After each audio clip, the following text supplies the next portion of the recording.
Fox Sports. We are Baltimore. We are NC.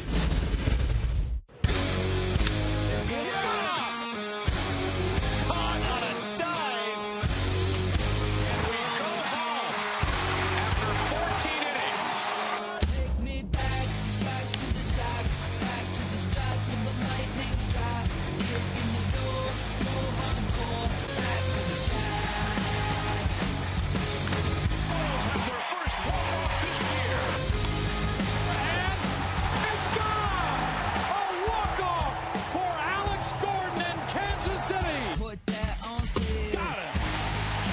Got it working. A big game for James. Royals win it in the bottom of the ninth. The whole team sprints onto the field. There's so much left to do. He struck him out. Oh well, at least we raised some hell.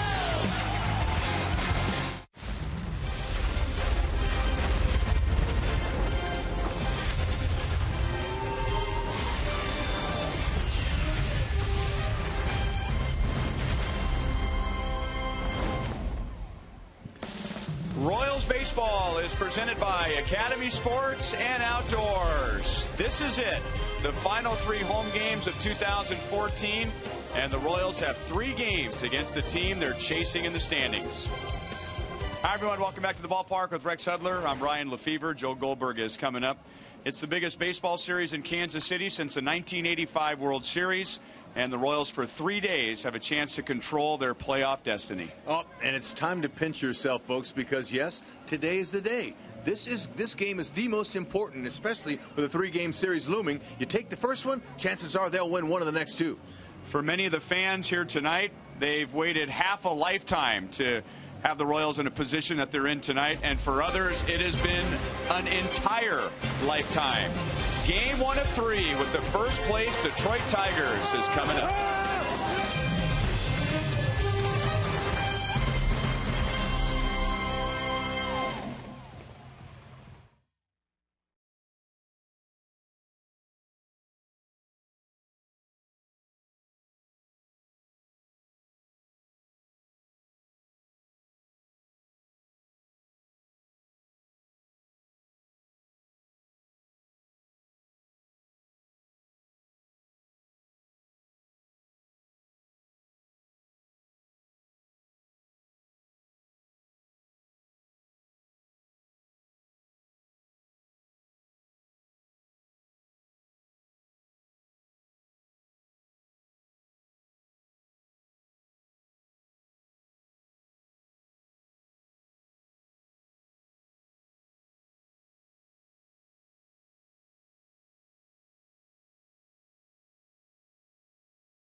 at Kauffman Stadium, and they have been arriving all evening, ready to see the Royals, they hope, get into first place. These young guys here, they have never seen their team win, and that's true of a lot of folks that are older than them, but they are loving it. You guys see that Tiger fan back there? Yeah, they don't like that at all. We'll stick those kids on him. As for the players, you know, they take it one game at a time, but they also know this could be a very fun weekend. And when the K's packed, I heard it was sold out the whole weekend, so when the K's packed, you know, it gets real loud in here, and our fans have been great all season long, especially this last month. I mean, our fans have been right there with us, you know, and we definitely feel them out there. So just to feel that electric feeling out there is going to be great. And Ned Yost said, we feel like we are ready for this moment. The crowd is ready for this moment. Jason Vargas, he is always even keel. You won't see the emotions from him, but he is hoping to deliver too. I'm Joel Goldberg. First pitch is coming up next. Enjoy the game.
Sellout crowds all weekend at Kauffman Stadium. Just a few standing room seats are available for Sunday, but otherwise this place is going to be jam-packed. And it was a huge series last year against the Rangers when the Royals finished the home schedule, the Justin Maxwell Grand Slam, and this one is even bigger. The Tigers lost their last 2 games in Minnesota. That helped the Royals, but they have still won 7 of their last 10 games. And they have played exceptionally well here at Kauffman Stadium this year. And this is an offense that has the highest batting average in the major leagues. They have scored the 2nd most runs in the major leagues. That's right, and most RBIs too. They're well respected. There's no doubt about it by the Royals. But it's up to Vargas now to shut that offense down. He has the capabilities if he commands the ball. He's got to be able to command his pitches, especially that changeup and fastball on the outer half of the plate has to be down, or they can hunt him out and go deep. They have a lot of power in their lineup. He's got to be able to pitch inside with that fastball and knock him off the plate, something he did not do in his last outing against the Tigers. He let him get to him. He's got to keep him off balance, especially coming inside with that 2-seam fastball.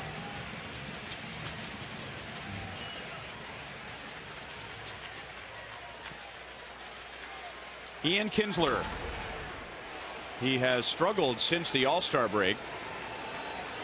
Batting .274 overall, but just over .230 since the break.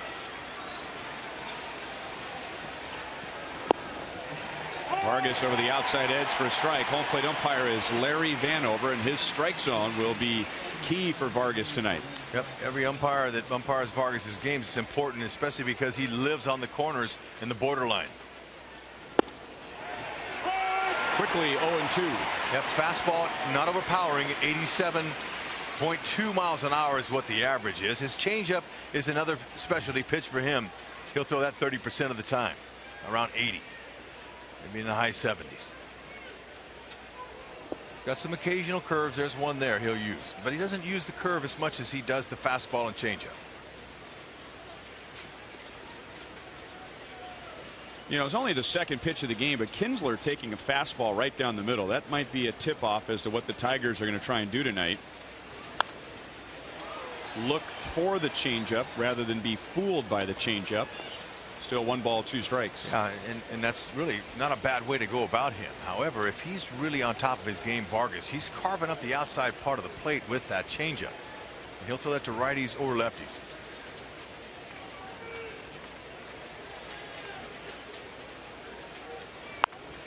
Off the end of the bat, and Infante can't get it. That ball had all kinds of side spin on it. Now Kinsler down in the count, opens the game with a single.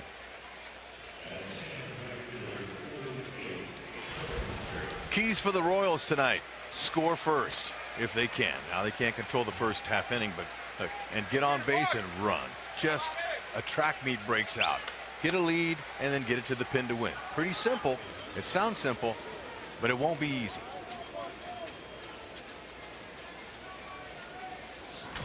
This team has more steals than anybody in baseball. 142 steals do the Royals. Torrey Hunter comes into tonight with 4 consecutive multi-hit games. Great pitch at the knees over the outside. And Torrey's already asking Larry Vanover, wasn't that pitch down?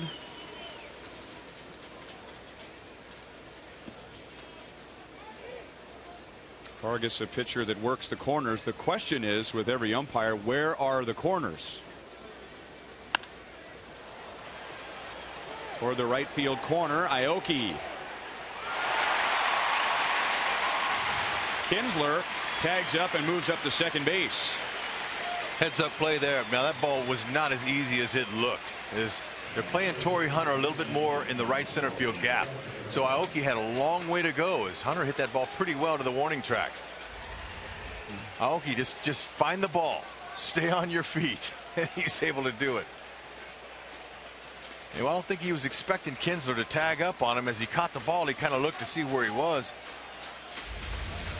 But nice job advancing by Kinsler, getting into scoring position. Probably should have got that ball into second a little quicker. Runner in scoring position for Miguel Cabrera. And he jumps on the first fastball. And by the looks of that swing, he's looking to go right field. He's really good middle in, stays inside the ball, tries to drive the ball towards right center field. Keeps his hands inside the ball very well. Doesn't have any movement with his body whatsoever.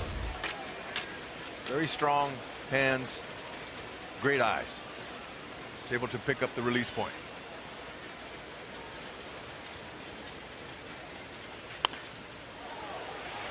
Oh, and 2.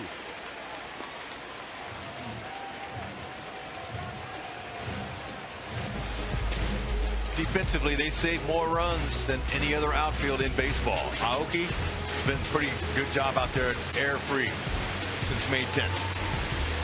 Escobar, strong shortstop. Moose, Hosmer, Salvi. They got 3 Gold Glovers out there from this past season. Gordon, Salvi, and Haas.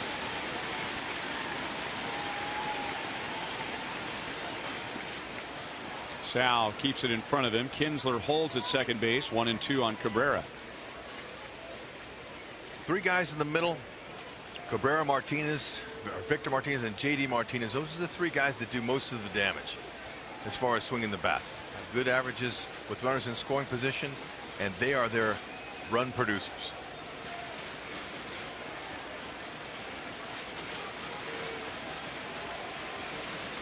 It's the second straight year that Miguel Cabrera is playing in September without 2 healthy legs. That was just off the corner. 2 balls, 2 strikes. It slowed him down last year, but not this year with the bad ankle. This month, he has the best batting average in the major leagues, the best OPS, the most total bases, and tied for the most home runs. He's the greatest hitter in baseball today, in many people's opinion. Get the ball down. Hit hard toward left, and Alex misplayed it. And the Royals had a double play if he makes that catch. Alex misplayed it. Kinsler misread it. He was on his way to third. And the Tigers get a run out of it. It's a double all the way for Cabrera. Wow, shocking to see. That ball was hit on the line. It had a little topspin on it, but Alex over pursued it and didn't pick it up in time. That is a rare miss. And unfortunately, it happened in the first. Tigers up 1-0.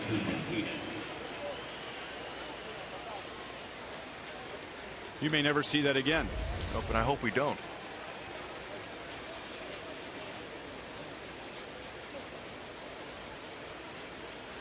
Cabrera's gesturing out to Alex, I believe, and asking him why he didn't make that catch.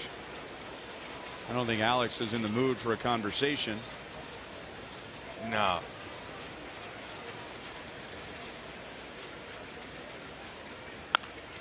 And now ground ball through the right side. How far will Cabrera go? He's going to be waved home by Dave Clark.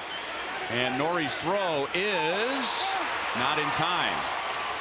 Sal goes to tag Cabrera, thinking maybe he had missed home plate as he was sliding to the outside.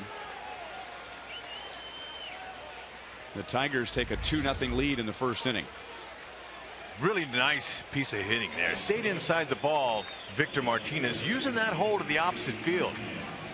That is some smart hitting right there.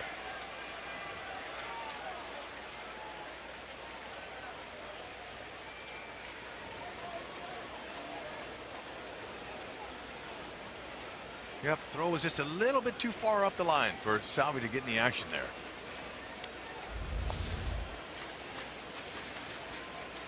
Victor Martinez with that RBI has a 30 home run, 100 RBI season.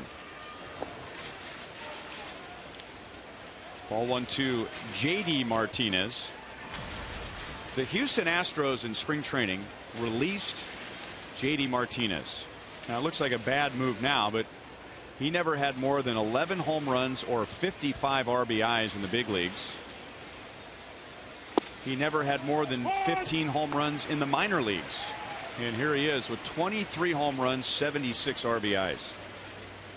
It's just one of those years. It's a spectacular year for him and for Detroit. A great move for them to pick him up. Sometimes it's just hard to explain why that happens, but you get 1 or 2 big hits early. That's what happens to with JD Martinez, and here's another one. How far will Victor Martinez go? He rounds aggressively, but he'll hold at second base.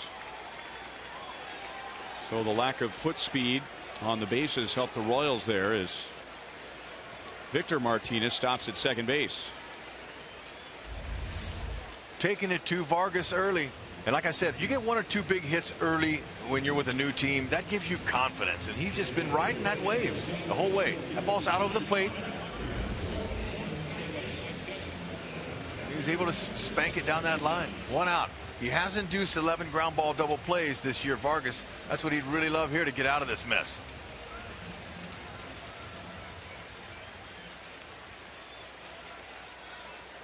"16 pitches, 12 strikes. And the Tigers have been aggressive with those strikes. We haven't had really one long count yet. And now 2 on for the rookie Nick Castellanos. He takes a fastball for strike 1. Nick, he has an upright stance. You can see him standing almost straight up. Hardly any bend in his knees at all. He's right on top of the plate. Tells me he's looking to pull everything. Even though his changeup on the outer half, he's taking that away by standing up on the dish like that. That's a little bit inside. 1 ball, 1 strike.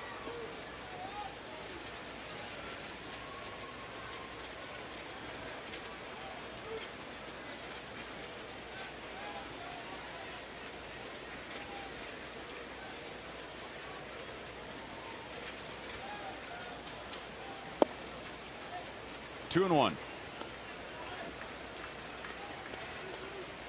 Tigers have played exceptionally well at Kauffman Stadium this year. They have won 6 of 7, and with the 2 runs in the first inning tonight, they've outscored the Royals by 32 runs.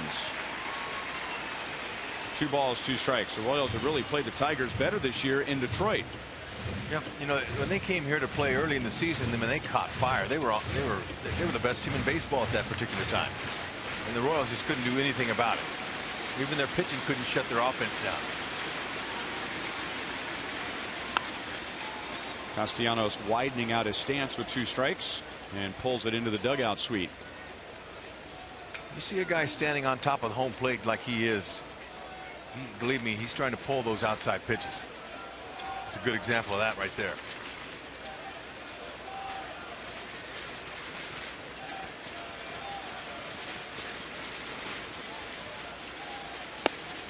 Did he go? No. Angel Hernandez with a very casual no swing on appeal. Ooh, man. That's looks like a full swing to me, or not quite a full swing, but he had a hard time checking it.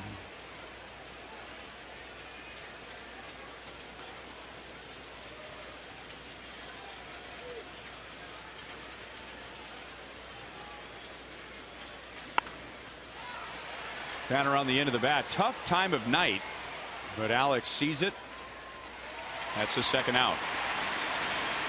The later we get into the year, the more we have that gray sky in the earlier innings, where a routine play can be lost as the ball blends in with the sky, but Alex was able to see it very quickly. Alex makes that catch. It's a different inning.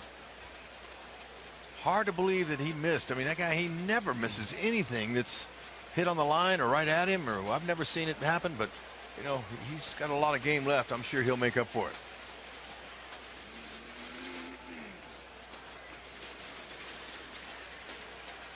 This is Eugenio Suarez.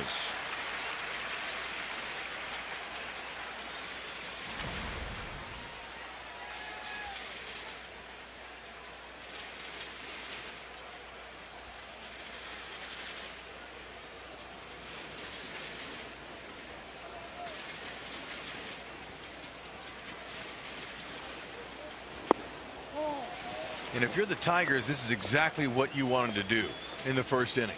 Score some runs. Get ahead, get on board first, put the pressure on the Royals, and they've been able to do it. Can't afford to give them any more here.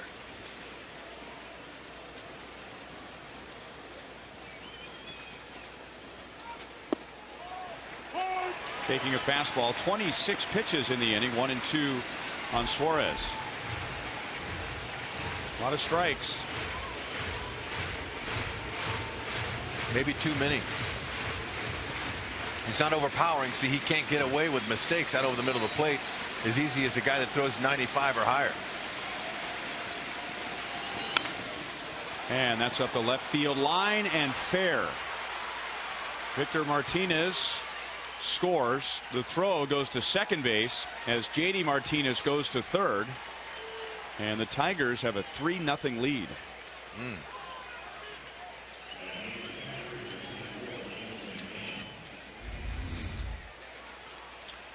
That's a changeup now, not exactly on the outer half of the plate. It's on the it's away, but it's not where he wanted it. Still, Suarez was able to reach it.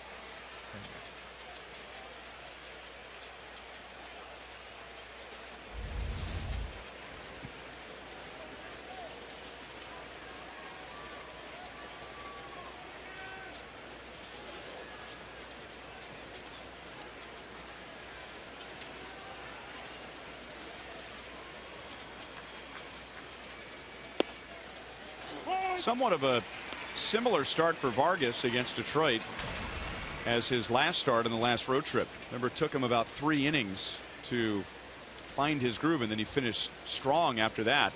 And Vargas isn't one of those typical veteran pitchers that has problems in the first inning. I mean, he's usually at his best as soon as he steps on the mound. 0-2 on James McCann. One of the reasons he was able to settle in the last start when he gave up some early runs is because he started pitching inside, knocking him off the plate, but it was too late. And what we're seeing in this inning, I told you before the game, is he's got to be able to pitch inside, knock him off the plate. You got to be aware. The hitter, you want that hitter to be aware of that ball inside so you can get the outside pitch. Change up in the dirt, and now Sal has to throw down to first, and that's the inning. 30 pitches. Jason Vargas has only given up 7 runs in the first inning all year, and 3 of those here tonight.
Royals down by 3 before they come up in the bottom of the first inning. Nori Aoki stays in that number 2 position, and he is our MTP of the game. We haven't even gotten to the bottom of the first inning.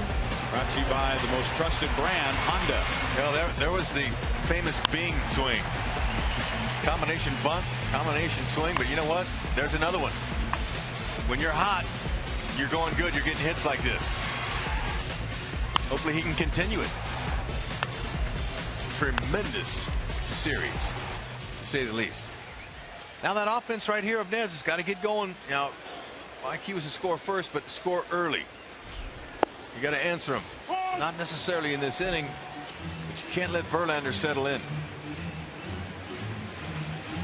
Royals lineup presented by your Midwest Ford dealers.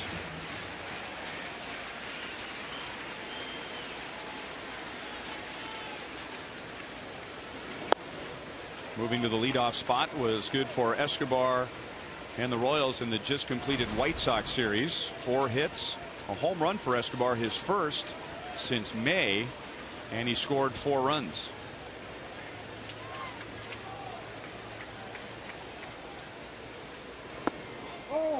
Verlander's a pitcher who's going to use all 4 pitches. He used to be a dominant fastball pitcher, but his average fastball now is about 92. He'll throw that about half the time. He mixes his slider, curve, and a changeup in.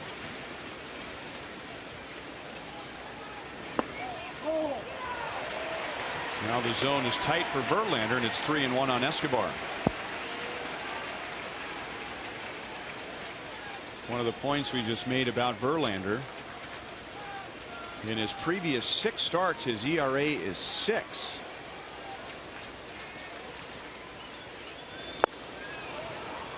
Fastball with some movement. 3 balls, 2 strikes. Verlander before this season He used to would start the first inning at 92, 93, and then he would add as the game moved on. He would add to all the way up to 97 miles an hour, but he's not able to have that type of arm speed. One hop to Castellanos, and one down.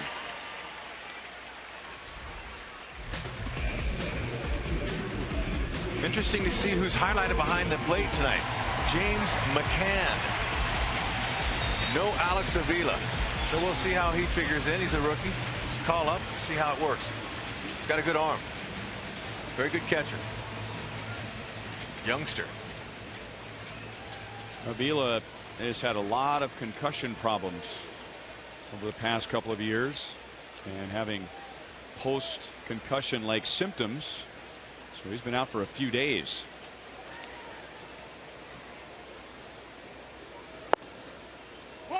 In there to Nori Aoki. So those 11 hits, that's a Royals record for a 3-game series. And with 2 walks, Aoki came to the plate 15 times against the White Sox and made an out twice.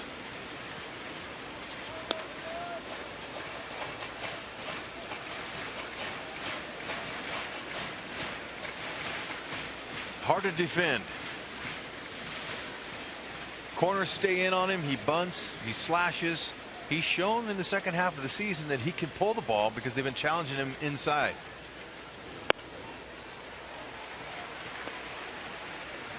And you can stay hot over an off day. Both teams had off yesterday, so it can be done.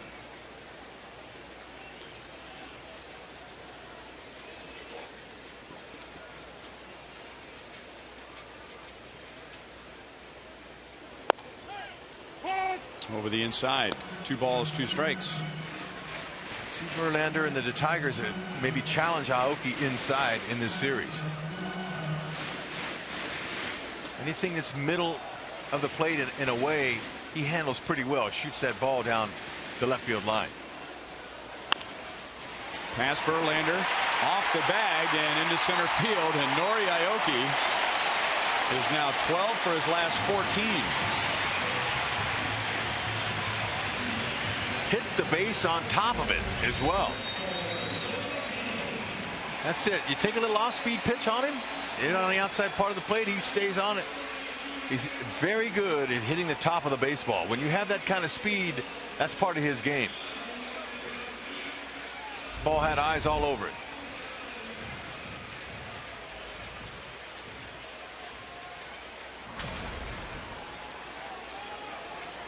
Lorenzo Cain as the number 3 hitter in the White Sox series. Had a home run and drove in 4. He had the big hit that got the Royals going on Wednesday against Chris Sale, hitting a 3-run home run. And he's done well in 18 career at-bats against Verlander. Verlander, quick feet. Excellent move over to first base.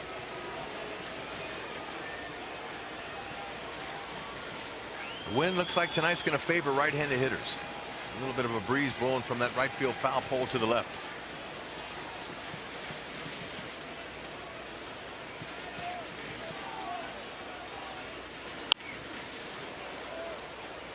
Oh, and 1 to Cain.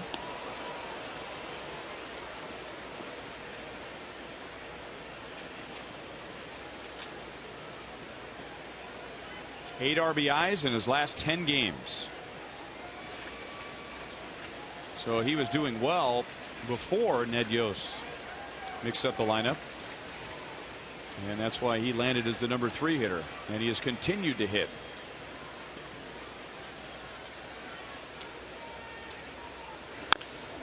And that's up the middle.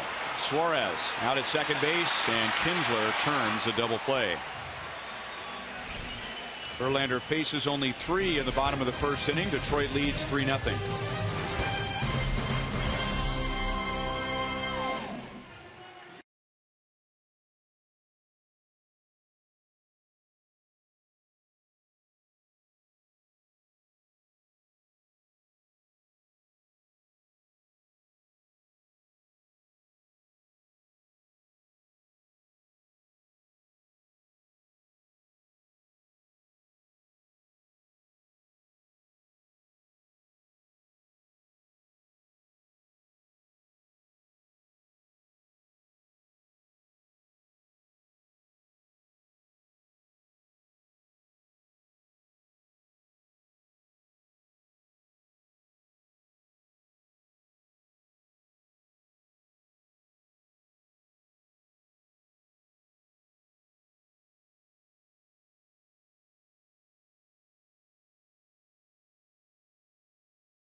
Royals baseball is brought to you by your Kansas City Chevy dealers. Make your move to Chevrolet today.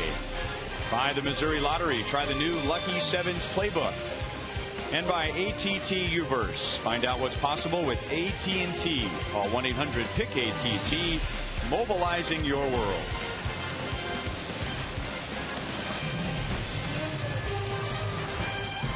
Perfect night at the ballpark. Friday night, Royals and Tigers, game 1 of 3, final 3 home regular season games of the year. And the Tigers came out swinging in the top of the first inning and scored 3. Rajai Davis was the only Tiger who did not come to the plate, and he takes ball 1 from Vargas. Vargas threw 30 pitches in that first inning.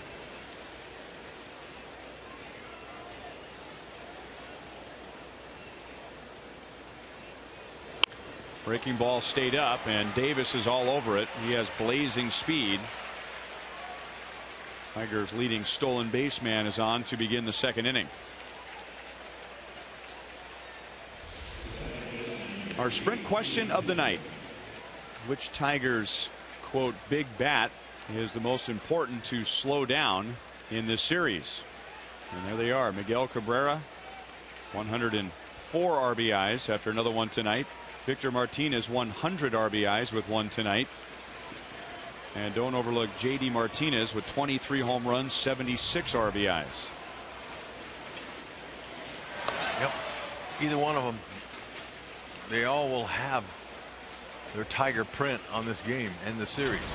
Now, Ned Yost, all of a sudden, he's got to start thinking about what could happen if they score some more runs. He's going to might have to get another arm up out there. Can't afford to let them tee off on Vargas like they have been.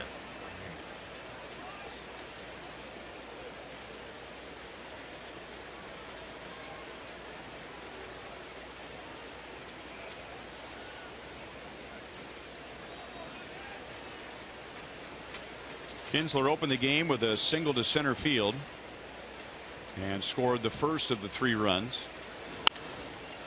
That's line to right, and Aoki makes the catch. 1 down.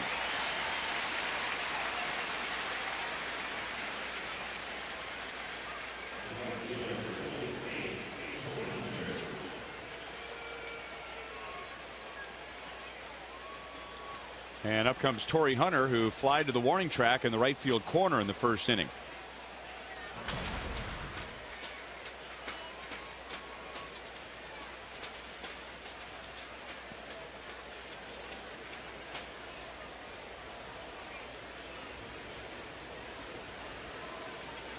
Rajai Davis only 2 stolen bases in his last 26 games. I don't know if it's because he's maybe resting up a little bit, maybe saving, but he hasn't been running.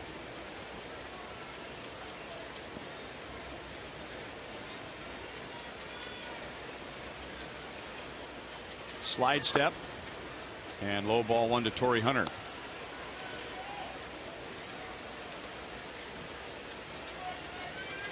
Hunter has grounded into 18 double plays this season. Miguel Cabrera, he has the lead with 20 on the team. Not necessarily the number you want to lead the team in. But normally when you look at the league leaders in that category, it's usually good hitters that ground into a lot of double plays. Hunter, remember, he was questioning the strike zone when he batted in the first inning, thinking a pitch was low, and he thought that was low, and continues the debate in this at bat with Larry Vanover. Drilled to right center field, and that ball is down. Davis to third base. He'll be waved home. Torrey Hunter has an RBI double, and Detroit has a 4-0 lead in the second inning. 80 RBIs for Hunter and 30 doubles. Vargas not fooling anybody. Ned Yost probably stirring around in that dugout a little bit, saying, you know, I didn't expect this. And Vargas is just finding too much of the middle of the plate. Command is off, and the Tigers hitters are letting him know.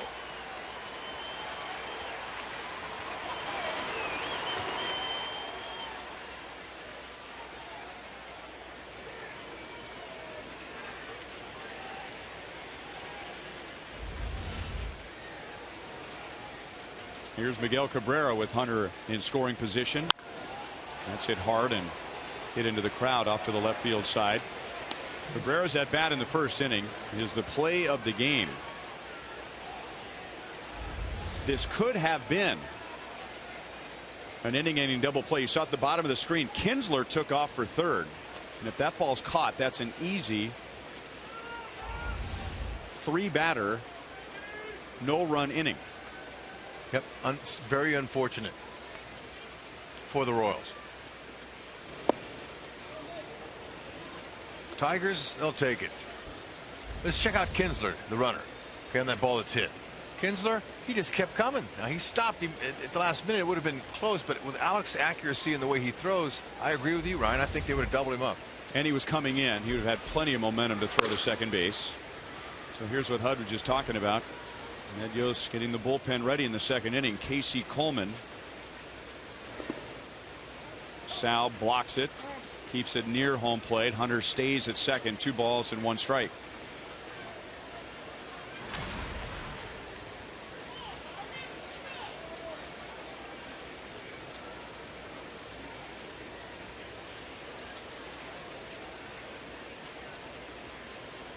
.351 with runners in scoring position. That's nothing new for Cabrera. Always among the league leaders in that category.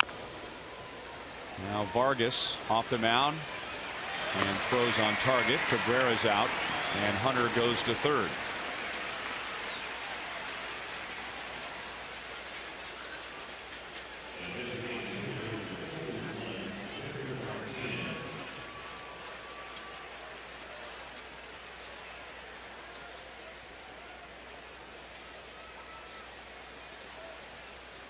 Two outs with a hitter like Victor Martinez up. I would think that they might put him on. You would think. There's 2 outs. First base is open. You're down 4-0. And the Royals have just sent 3 batters to the plate so far in this game. So it doesn't look like they're going to put him on intentionally. They're going to try to get him out. It worked. Tigers add a run. Hunter drives in Davis to the bottom of the second. Detroit leads 4-0.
Kauffman Stadium, where the Royals down early, and in the past that would have meant almost no chance of winning with Justin Verlander on the hill. But as we look in our Academy Sports and Outdoors leaderboard, first 21 times the Royals faced Verlander, he dominated them 14-2 but much more human the last 13 times. And Ryan and Hud talking to players in the clubhouse today, and of course on camera they're going to say he's one of the best in the league.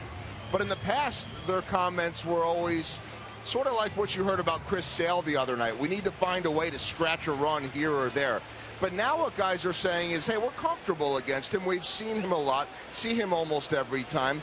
We know that he has been struggling lately, and we need to continue for him to struggle lately. Continue to put that pressure on, make him feel uncomfortable early in this game. That obviously now becomes a little more difficult as he pitches with the 4-0 lead. And speaking of being uncomfortable, Verlander might feel that way no matter what the Royals do. He has been dealing with a blister on his right thumb. And again, when you're talking about a pitcher and you're talking about fingertips and fingers, and it doesn't sound like a very macho injury, but man, you affect the precision on the fingertip of any finger or thumb for a pitcher, and he's a different guy. 92 miles an hour, and Verlander didn't throw harder than 94 in his last start, and that's his first strikeout. Looked like Alex was guessing. He was way behind that. But you're right, Rhino, about the fingertips and the pressure to the pitchers. You know, that's all really keen for feeling that baseball and putting pressure on certain pitches to be able to get that ball to break. I mean, it may not affect him early, and he said it wouldn't be an issue, but it could middle to late in the game if he stays around that long. Big hole to dig yourself out of, but they're going to have to do it by just getting on base any way they can, finding some base hits, and maybe a long ball wouldn't hurt him either. Salvi's got he's got one home run, but he's hit him pretty well.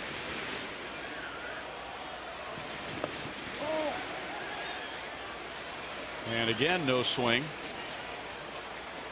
So man, just let it rip tonight. Yeah, I mean, oh man, I guess now they're even.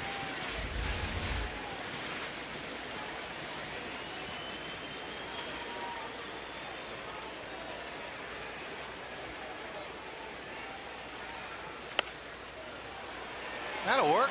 And Miguel Cabrera just did that to himself. Miguel Cabrera got in on the conversation or the debate with first base umpire Angel Hernandez. He was talking to Hernandez. At one point he had turned his back to the infield and may have been unfocused enough to not make that play.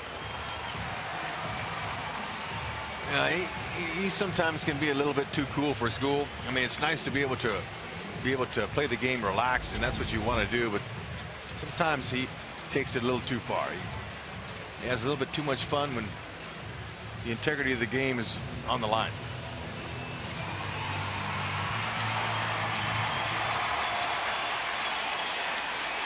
So it wasn't a hard hit, but that's another hit for Sal against Verlander. And now Hosmer chops it over Cabrera. He can score. Sal is held at third at the last moment. 4-run game, and no need to gamble here. So a bloop and a chop, and the Royals have 2 in scoring position with only 1 out. So Hosmer not waiting around at all, hit the top of it. I mean, the way this was placed, and Hunter was playing him to the opposite field, I thought Salvi had a chance to score there. Jersh wanted to play it safe with less than 2 outs, but I think Salvi could have scored. Jersh just played it safe. Second and third now, looking for a big hit from Billy. This is a lousy hit. Just like either one of those last 2 will work. We've seen the Royals score their runs just like they're doing.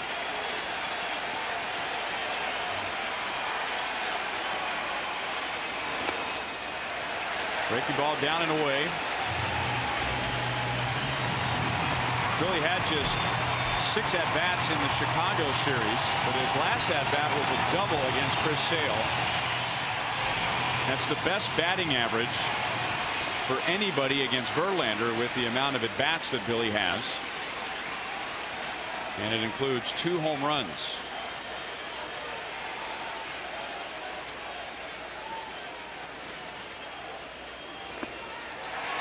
Two and 0.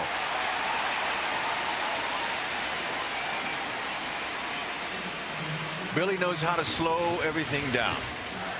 Don't get too excited here. If Verlander, obviously, the first 2 pitches were way out of the zone. He knows that Billy has a lot of success off it.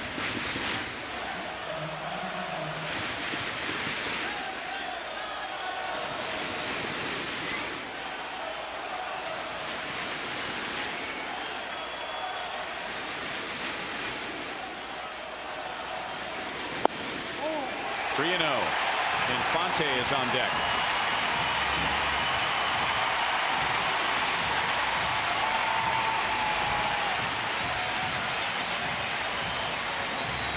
Situation right here calls for Billy to swing if it's right down the middle and he feels that that's his pitch he can drive. If not, take it. It's got to be right down the middle. 3-0 here. No urgency to swing. He does swing. Shallow right. And Hunter makes the play. So no chance for Perez to tag. So he got to pitch up. Tried to get it to the outfield, but Verlander got it in on him enough. Looking down the middle, and it was right there. He just didn't put a good swing on it. Verlander put a little extra. Got some 94 for the first time tonight, and it worked.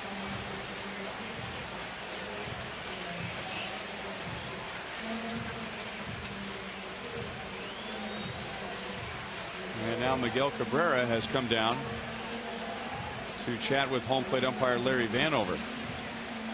I'm all for him continuing to debate with the umpires. Maybe it takes him out of the game defensively, or maybe he takes it too far. Angel Hernandez is using his hands out in front of him, saying, "You better settle down." He's on the edge of taking an early shower.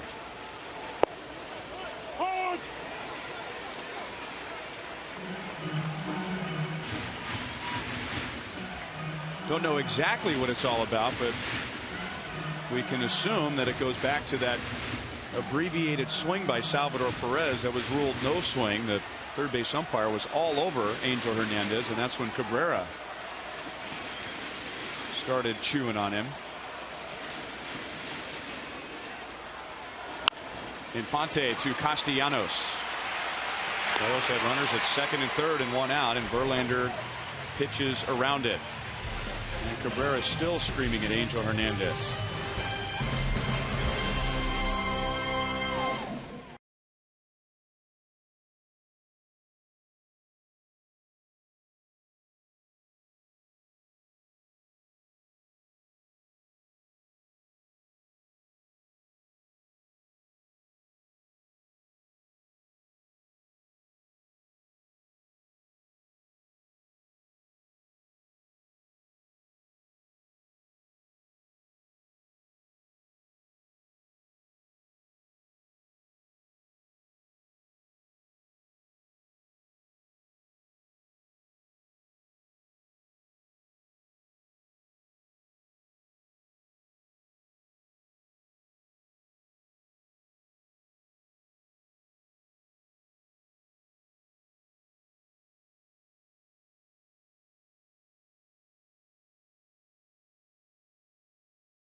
Baseball is brought to you by Panera Bread. A new location is opening tomorrow at College and King in Overland Park.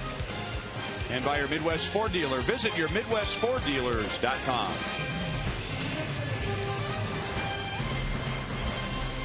Sellout crowd. Tigers 3 in the first inning, 1 in the second.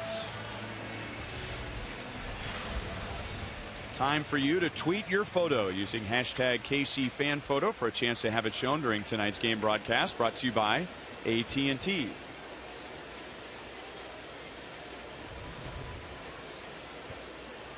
JD Martinez, Nick Castellanos, and Eugenio Suarez coming up for the Tigers.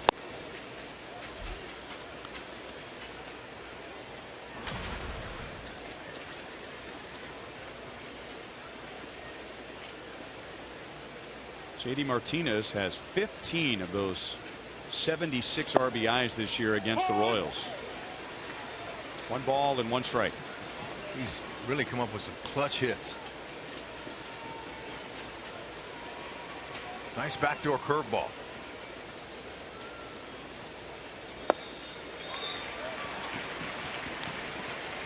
One and 2.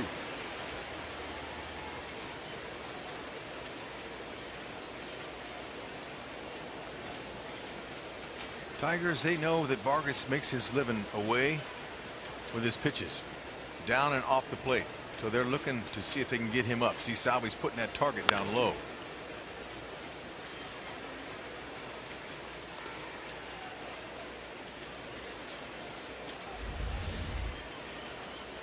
Salvador knows. He says that changeup's got to be down here.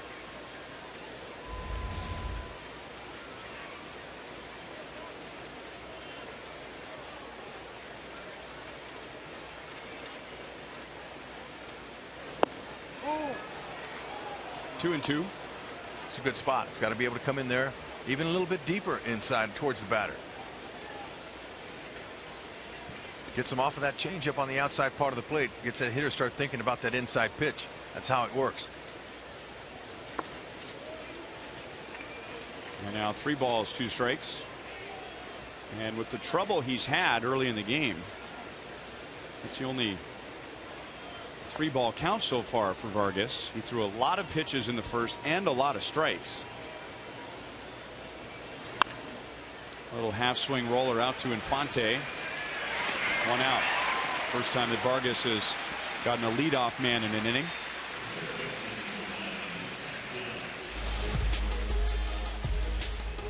Oh, get your seat, and there's some standing room areas available. The last home game of the regular season is Sunday, and all fans in attendance will receive a 2015 early bird schedule and Royals team photo courtesy of Pitcraft Printing. Royals.com, 1-800-6-ROYALS for tickets. Ball 1 to Castellanos.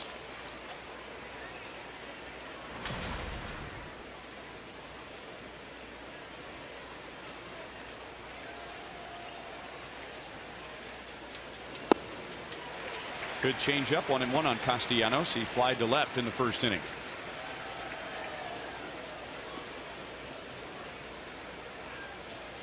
Vargas uses that pitch as much as just about anybody in the big leagues. About 1/3 of the time.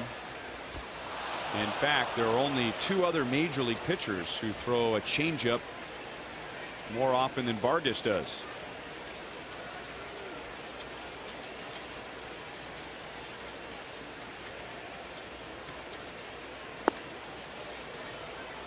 Two and 2. There's 2 ways to approach a left-hander depending on the stuff that he has. Vargas is not overpowering, so he's going to rely on getting you to swing and miss and the changeup away. So hitters can crowd the plate like we've seen a few of them do and try to pull everything. And then we saw Victor Martinez say, I'm going to take you to right field.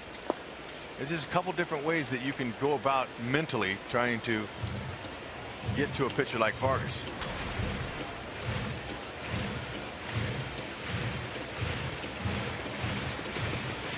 Right-handers have done the most damage home run wise. Shallow right center, and Aoki calls off Kane. 2 outs.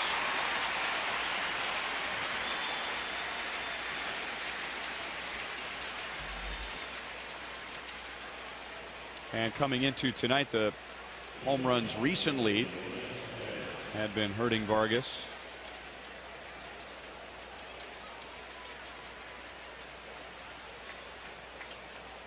Gave up a 3-run home run in his last start against Boston on Sunday when the Royals had an early 4-0 lead.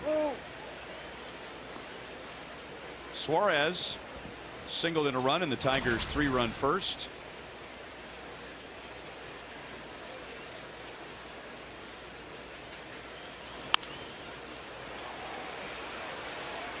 Aoki back and puts it away.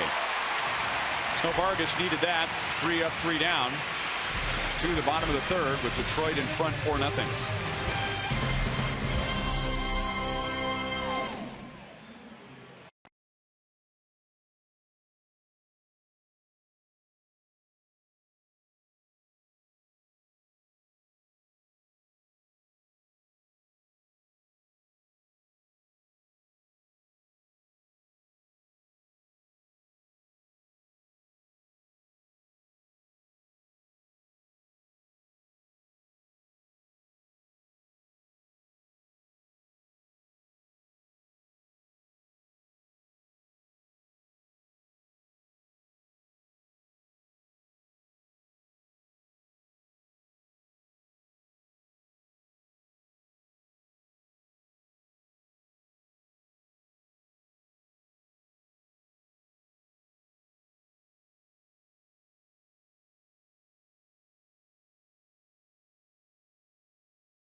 Hands and Kathy McNaughton Hands began their journey raising money for sudden infant death syndrome after their 4-month-old son Devin died from SIDS. They started a 5K run walk. It's called a Divine Run. That was back in 2006 to honor their son, and have organized and tirelessly planned 5 events raising more than $90,000 for SIDS resources, and sitting in the Buck O'Neil legacy seat at tonight's game. Turning a tragedy into a blessing for others. Yep. Way to go, folks. Thank you.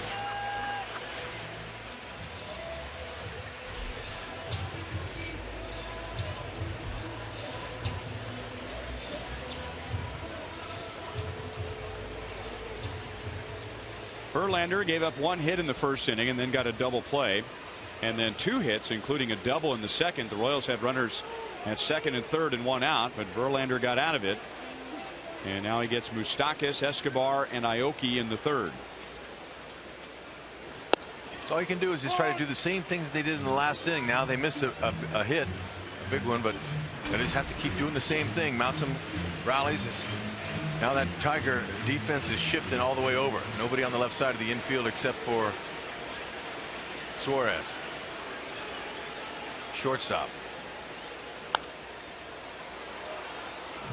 You know, before this year, we had seen shifts like the one the Tigers are in right now, but I don't remember until opening day this year the third baseman going over. Normally everyone would just shift over to the right, but Brad Ausmus decided to keep his shortstop on the left side in his natural position and move his third baseman Castellanos over to right field, and now that's what most teams are doing. Yeah, and they do that because the shortstop has a lot of ground to cover on that left side. Shortstops typically are your faster, better athletes than the third baseman.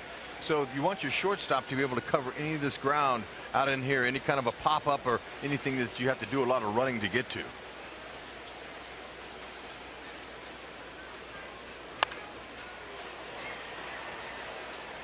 1-2 on Moustakas.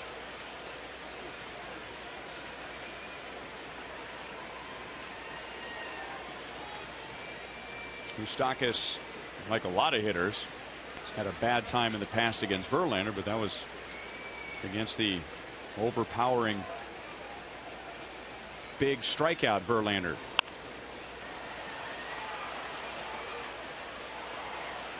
Three swings Moose has taken have all been on pitches that have been in, but he looks like he's trying to push that ball to left field. And with 2 strikes, that's not a bad approach. There's nobody on base. They don't need Moose to try to hit a homer, but that whole left side of the infield is pretty wide open.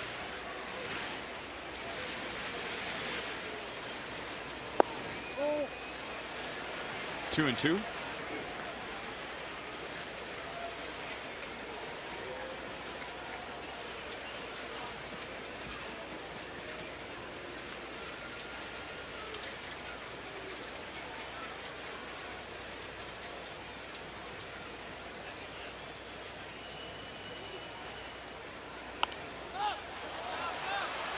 And that's backing out of play.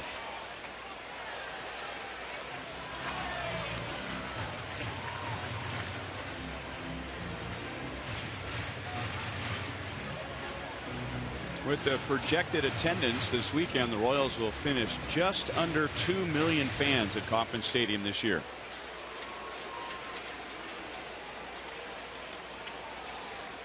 Fans have been a big part of the Royals and the way they've been playing. They love coming here, and they're packing it out tonight. Close. Suarez, knowing that he wasn't dealing with a fast runner, laid back on that play, and it was a very close play.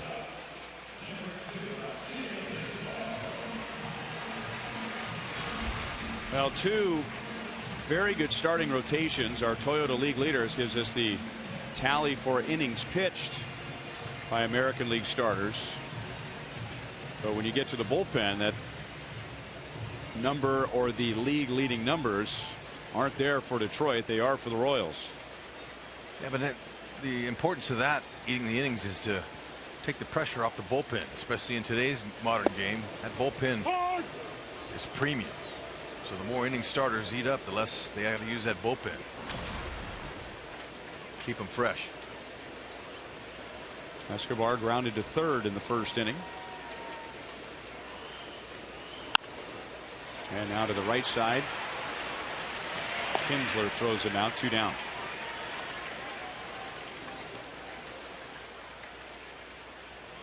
Former Missouri Tiger Ian Kinsler. He is not from this part of the country. He grew up in Arizona and actually started his career at ASU and then a junior college in Arizona. Ran into Tim Jamieson during a summer league game and finished up his career in Columbia. And he's a Tiger once again. It's been a good move for him.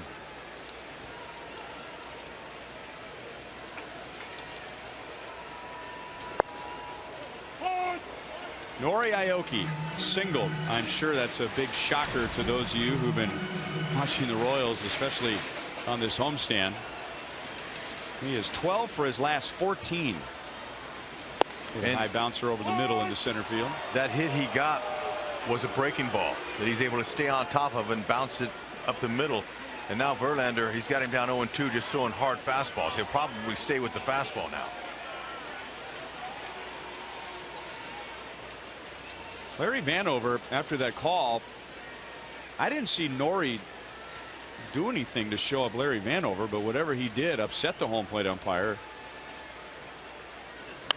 As he came out and kicked the dirt off the plate with his foot and then seemed to stare down Nori as he went back behind the catcher McCann.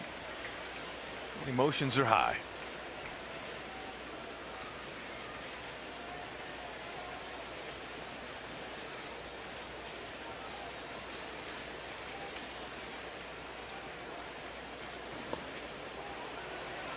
One ball, 2 strikes. James McCann, the starting catcher for the Tigers tonight.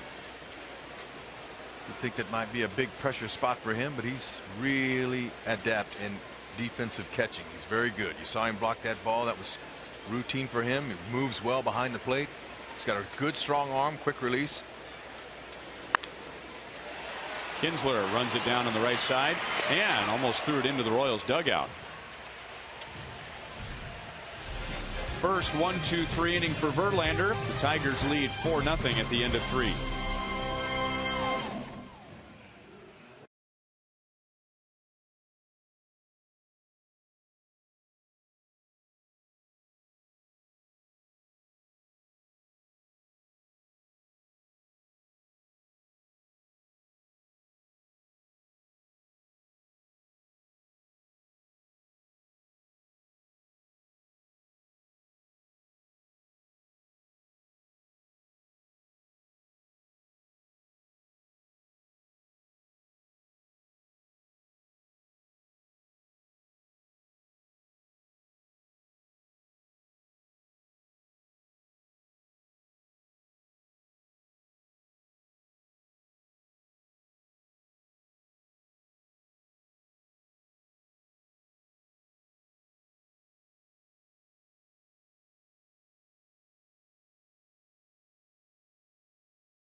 Futures night here at Kauffman Stadium, and while the Royals very much in the present, honoring some of the future stars, the players and pitchers of the year at all the different minor league levels. Joel Goldberg back in the George Brett suite down the third base line with Hunter Dozier, last year's first-round pick and player of the year for Wilmington. Wanted to ask you about this season and being here on a night like this. Last year you were here when you signed, but now with a crowd of 37, 38,000, what's it like being here? Oh, it's unbelievable. I mean, this is a great atmosphere. It's a great part of the season. You know, they're making a push, and it's an exciting time for Kansas City, and you know, it's good to be here and see this. I know whenever you get drafted and you're a young guy, people always ask, when you get close to something like this, how much can you feel it? Do you want to be here? As we see the hit from McCann, but you look at a guy like, say, a Brandon Finnegan who was just drafted this year. Does that give you a lot of hope that, hey, this could happen quickly? Oh, absolutely. I mean, I was down in the clubhouse earlier, and Lane Adams, you know, Finnegan, Gore, all the guys I played with. I mean, it's good to see that, and it gets us all excited around here. So what was the experience like for you this year compared to last year? And last year you jumped right in, did a really great job at Idaho Falls, but your first full year of professional baseball. It was good. I started in Wilmington and then ended up in Double-A. It was just like, it was a good year, a first full year, got the taste of a actual full year playing 142 games, but it was good.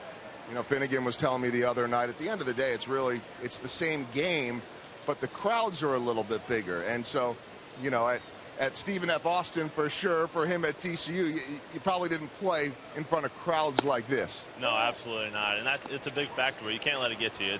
It's all about the fans, and it's fun, and, you know, it's good to be out here. How much do you guys from afar watch this team, knowing that you may be part of this mix sometime soon? Oh, we watch them a lot. We watch them in the clubhouse every day when they're on. You know, we want to be a part of this team, and we want to help these guys.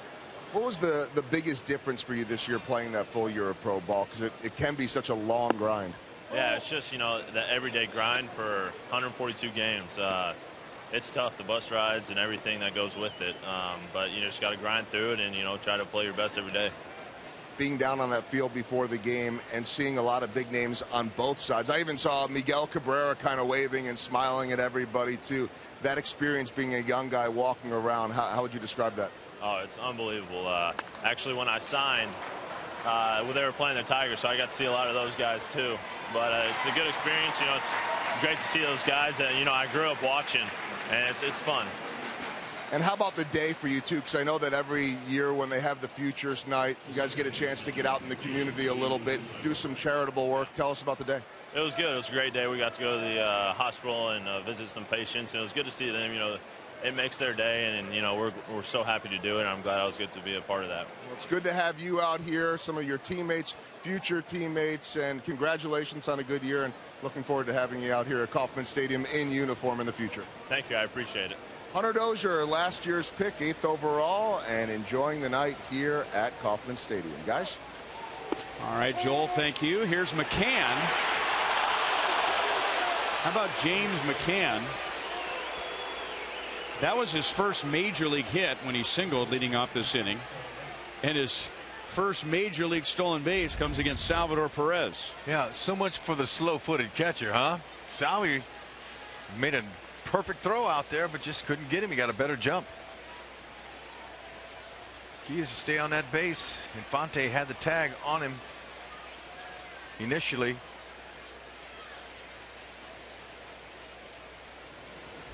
He went back to put the tag back on him. It's really important that you keep that glove on those base stealers.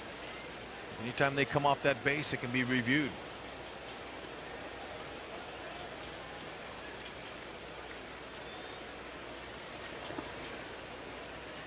One and one. Joel talking to Hunter Dozier. I had a chance to visit with Vance Wilson, who was with the Royals coaching staff until Brian Polberg arrived.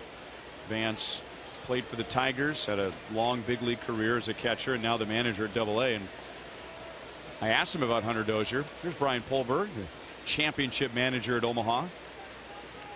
And I was asking Vance about Hunter Dozier, and the thing that stood out for me is that, and this is what you want to get from guys that are first-round draft picks and have a lot of talent. Talked about his aptitude and how you teach him something or you tell him something once, and that's the only time you need to tell him. And those are the kind of guys that really, when they get a feel for professional baseball, they move quickly. That's right, and that's the other side of the equation outside of the tools. Most everybody wants to know what kind of tools he has. Can he run? Does he throw? He can hit. Pass Moustakas and down into the corner. Detroit Tigers have a 5-0 lead on the second hit of the game for Ian Kinsler.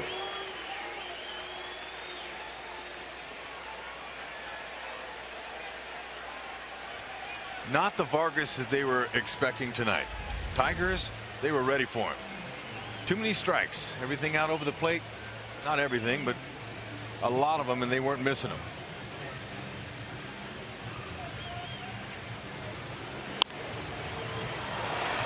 When you're not overpowering, you got to make sure you hit your spots, or they'll let you know. Stolen base was timely. Casey Coleman is a Chevy call to the bullpen.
Turns to Fox with the Tigers and the Royals.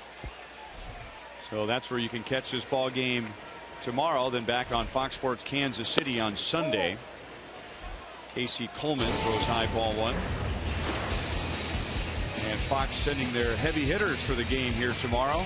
Justin Kutcher, Tom Verducci, Ken Rosenthal. Ken Rosenthal joined Joel during Hy-Vee Royals Live. And part 2 of the doubleheader tomorrow is the Cardinals and the Reds. That's on Fox Sports 1. Coleman gets a ground ball out of Torrey Hunter. Moustakas throws him out, and Kinsler stays at second base.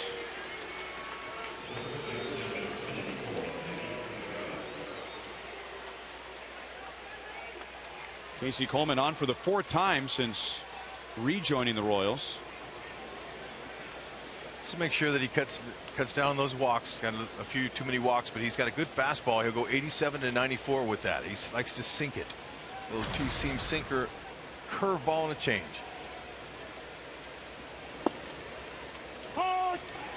Strike 2, Miguel Cabrera. Coleman's job, hold him if you can.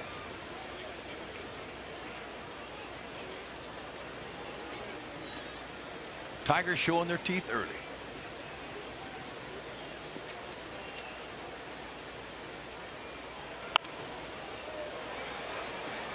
Oh, 0-2 on Cabrera.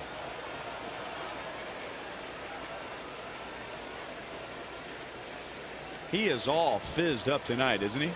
Seems like he is.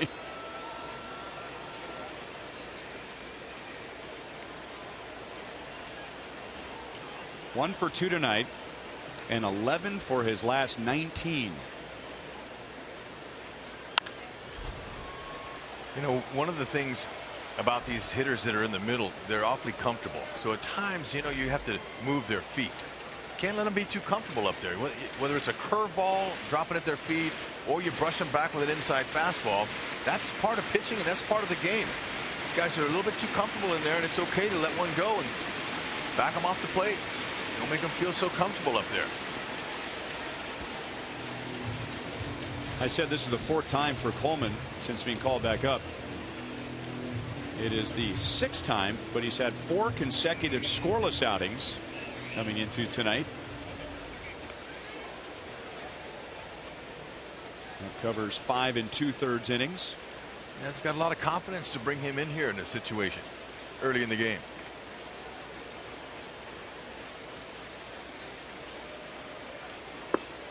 And he strikes out Cabrera. Tigers had a run. They had a runner at second base with 1 out. And Coleman gets Hunter and Cabrera.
Royals baseball is brought to you by the Great Chrysler American Drive event going on now.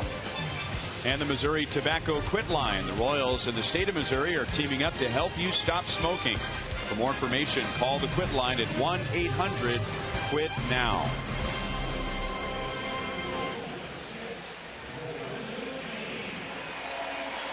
Tigers have scored in 3 of 4 innings, beginning with 3 in the very first inning. Justin Verlander has held the Royals scoreless through 3. Best scoring opportunity was the second inning. The Royals had runners at second and third and 1 out, and Verlander got out of it. And now it's Kane, Gordon, and Perez. Verlander, he's not easy when it's a close game, but you give him 5 runs, he knows exactly what to do with that. He wants to stay right down in that strike zone, put the pressure on the hitters to come back.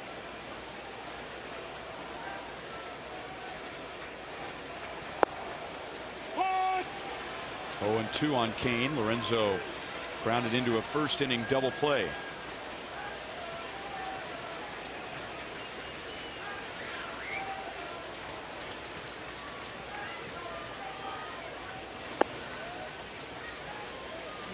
One and 2.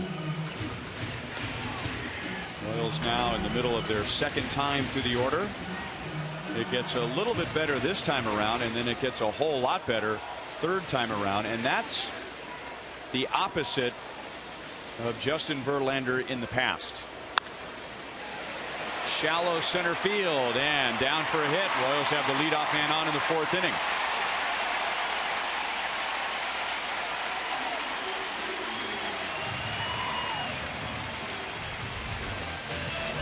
Royals fans, make sure to check out John Mellencamp live in concert at Arbest Bank Theater at the Midland on Valentine's Day. Tickets for the concert are on sale now. And tomorrow, if you're out here for Fan Appreciation Day, we'll be raffling off 6 sets of John Mellencamp tickets, including 1 grand prize of 2 VIP tickets to the concert and a $50 gift card to the Power and Light District.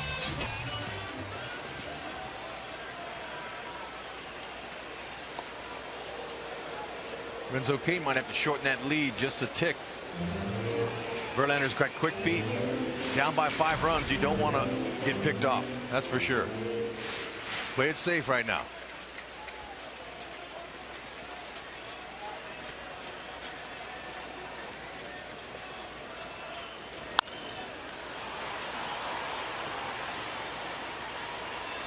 JD Martinez makes a play, 1 down.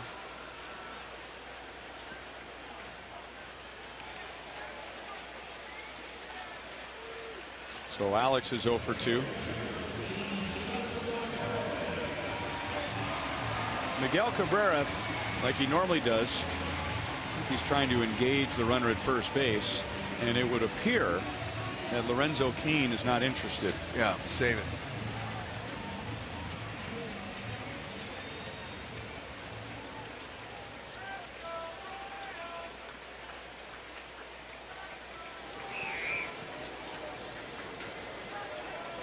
I'm all right with that. Yep. Sometimes, you know, most first basemen, they're a little chatty. You're standing right next to one another. That happens. But, you know, you don't have to talk to the guy.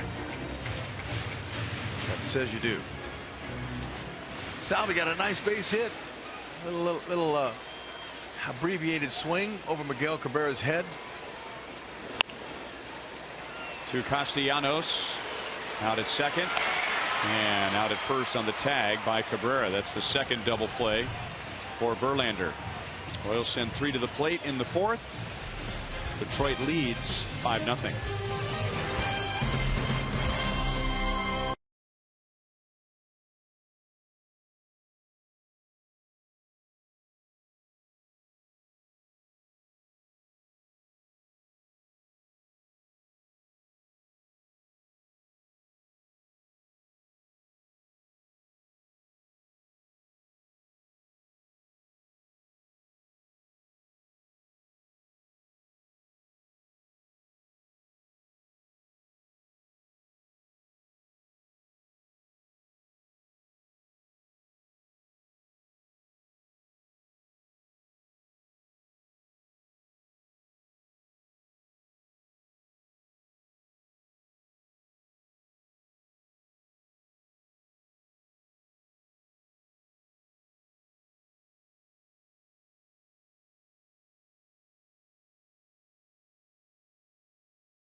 Just because he talks to you doesn't mean you have to talk to him. Now he's trying to talk to Lorenzo.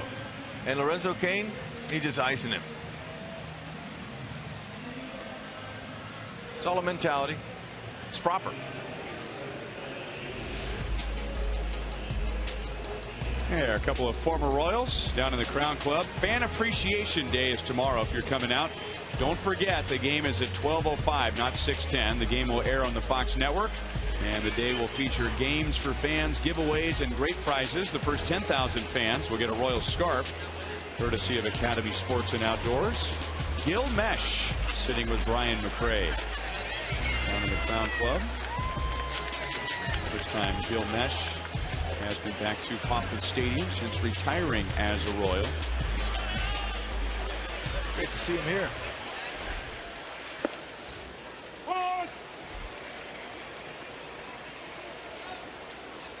Victor Martinez drove in a run in the 3-run first, giving him 100. He was also grounded out to short.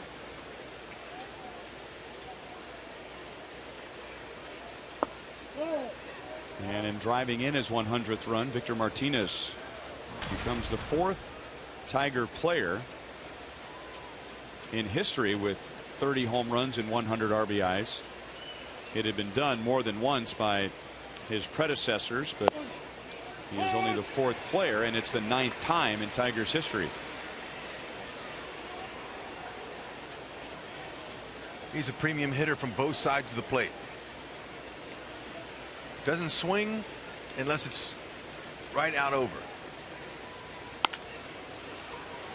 And he has a 2-hit game.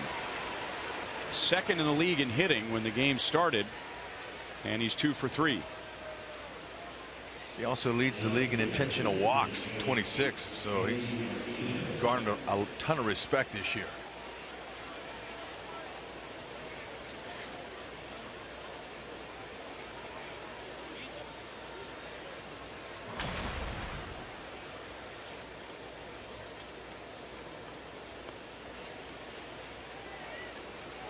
JD Martinez has singled and grounded out to second base.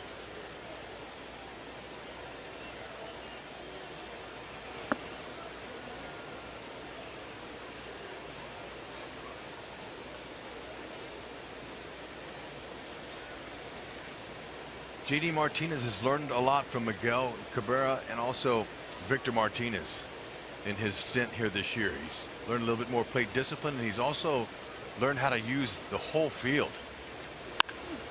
Wow. Fair ball. Another hit against the Royals. And the Tigers, with a 5-0 lead, have runners at second and third and nobody out in the 5th inning.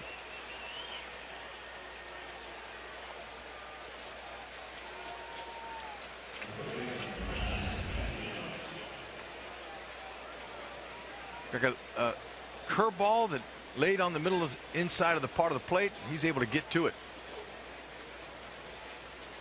Tigers aren't missing. Victor, he can read that, make it all the way to third base.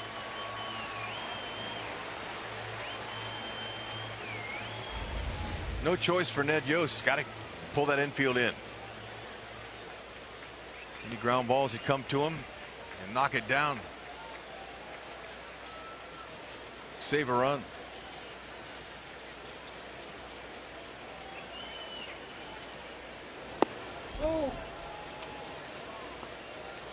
It's never been proven, but the belief has always been you bring the infield in all the way and you add 100 points to the hitter's average because of the lack of range. But because Victor Martinez is so slow, Ned Yost doesn't have to bring him in all the way. So what does that add to the average when you bring him in halfway? Well, it gives the infielders more range, like you said. Now, but they're halfway now. Mainly that's because it gives him a chance to knock down the ball and prevent the second run from scoring on a potential hit.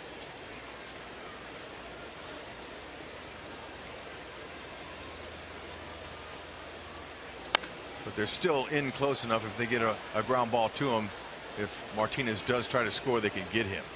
But with nobody out, I wouldn't expect Victor to be going on contact.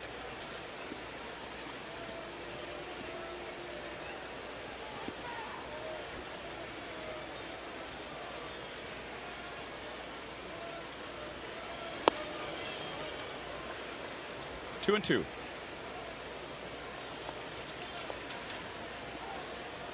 It's a good pitch there. He made him move his feet.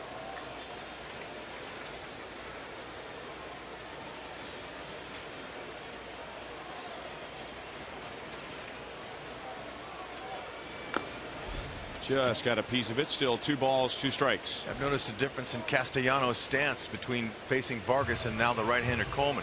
Facing Vargas, he was standing almost straight up, right up over home plate, standing right on top of it, the dish. And here he's got a little bend in his back leg now, facing Coleman, the righty. He's backed off the plate some. So he's got, looks like a couple of different stances.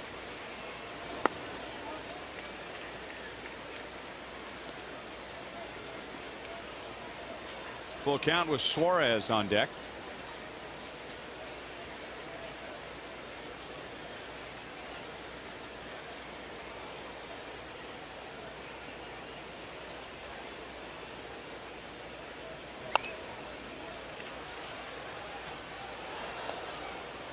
Castellanos, he's really fighting off that inside pitch, trying to hit that ball to the opposite field. All of his swings here in this at bat have been trying to push it out there to right. Nori Aoki's playing him a little bit, guarding that right field line, a little bit hugging the line. Kane, he's over in right center.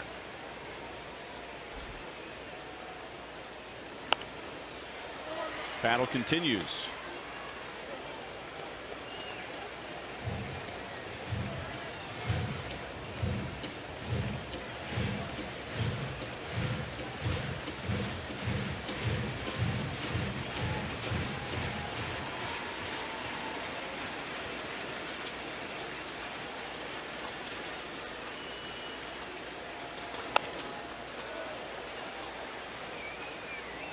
Not trying to pull any one of those pitches. Sure isn't. He has decided that he's either going to hit the ball to right field or he's not going to be too far out in front.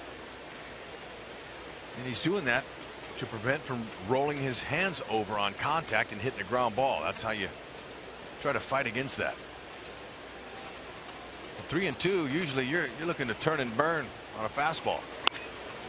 And he finally got something off speed and he was ready for it.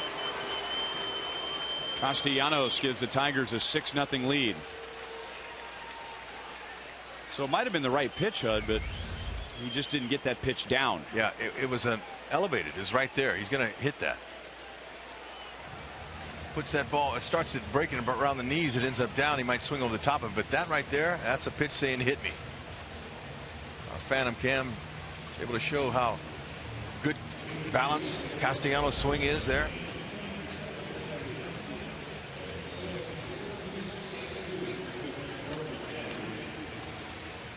The 4th inning that the Tigers have scored tonight, and in all 4 innings the leadoff man reached and came around to score.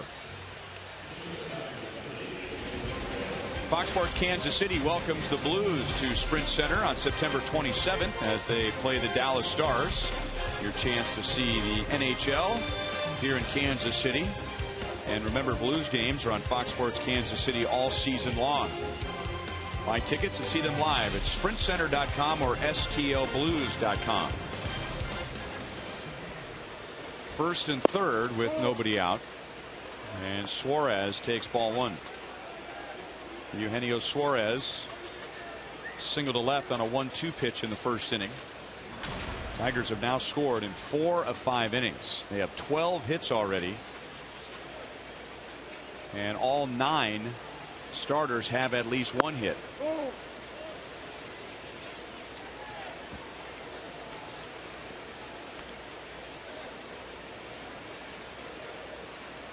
This is the 8th game that the Tigers have played at Kauffman Stadium this year, and they have outscored the Royals 55-19. They're doing the same thing. They're just taking it to them. And now 56-19 as Suarez drives in another run, and it is 7-0 in the 5th.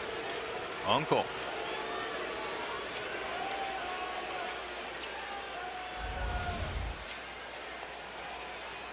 Another pitch that's thigh high. And Yo's going to try another arm. And that's what you got to do here. Game of this magnitude, already down 7-0. It's a tough climb uphill.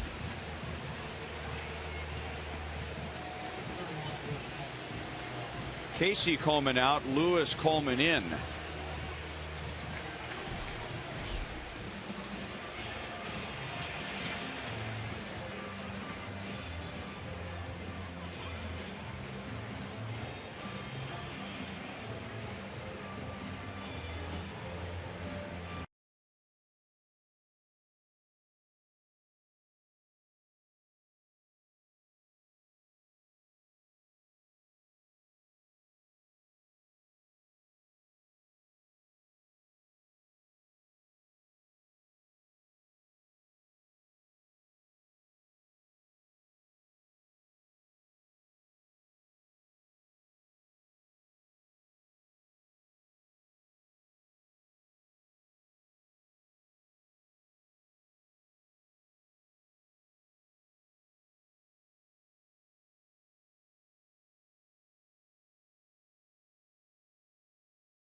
Scored in 4 of 5 innings and have 2 on, nobody out in the 5th. Panera gives us an American League watch. A couple of fringe teams in the wild card. Yankees at home against the Blue Jays. New York leads. Cleveland is 4 games out of the wild card. Seattle 1 game back. They're all over Houston. And the Oakland A's, who are now in a tie for the Royals for the wild card lead. They're at home against Philadelphia. The Royals are percentage points ahead of the A's in the wild card. It's incredible how tight it is and how much it changes from day to day. Coleman, good slider. He's got a 2-seam sinker he'll try to use and get that slider over. Occasional changeups, keep him off balance.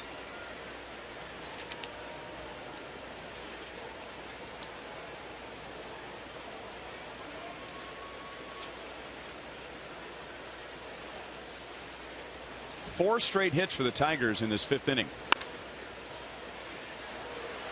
Out at second, and a wild throw, and another run. 8-0 Detroit.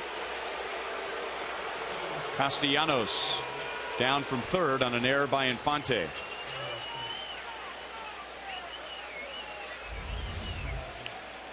Escobar got it to him in plenty of time, and Infante, he had all day, but didn't look like he had his feet underneath him.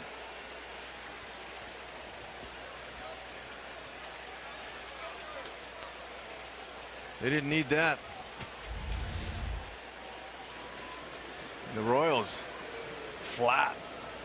The ball that Alex Gordon in the 1st inning was hit to him and he missed it, and then there's an error there. Just things not going the way they planned.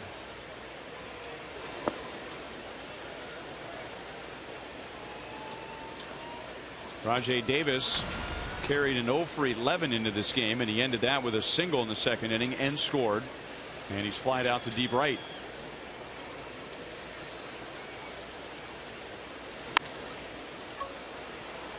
And to right field again, and Aoki near the line.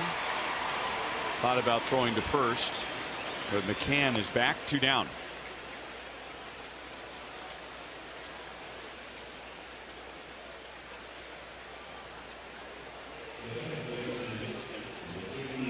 And Ian Kinsler bats for the 4th time in 5 innings.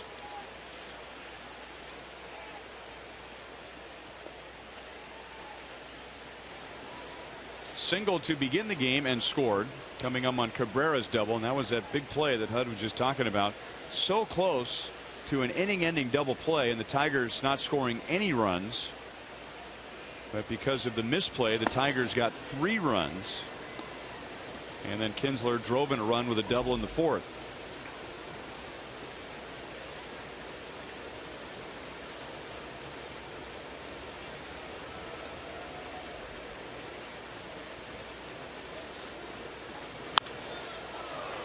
Into the left field corner, deep and off the foul pole. Ian Kinsler has hit a 2-run home run, and the Detroit Tigers, and we're not even halfway done with the game, they have a 10-0 lead.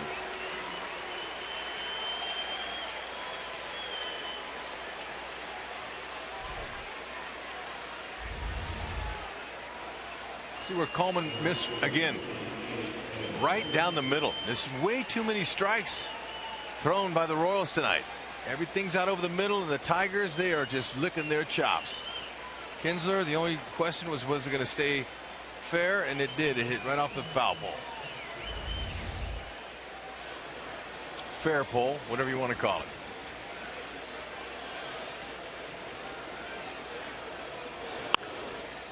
And now Torrey Hunter has the 15th hit for the Tigers tonight, and his 2nd. This is the last thing these fans expected to come and see. Just a shellacking.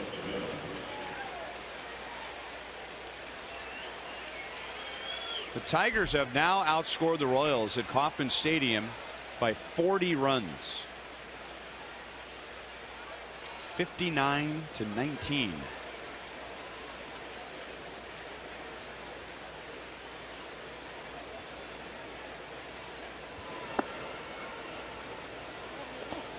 Here they are with a 10-0 lead, and we're only in the top of the 5th inning, and Miguel Cabrera has just 1 RBI, but that was a big play back in the 1st. Changed the momentum early.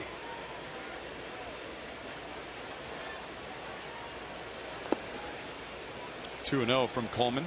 Too many strikes, and also early we talked about how important it was for Vargas to be able to pitch inside. That means knock them off the plate.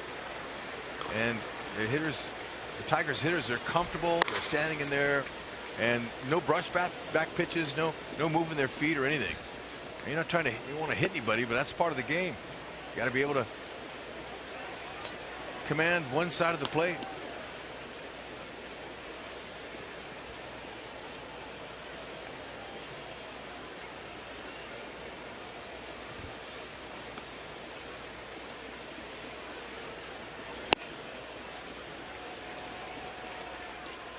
Ten men will come to the plate.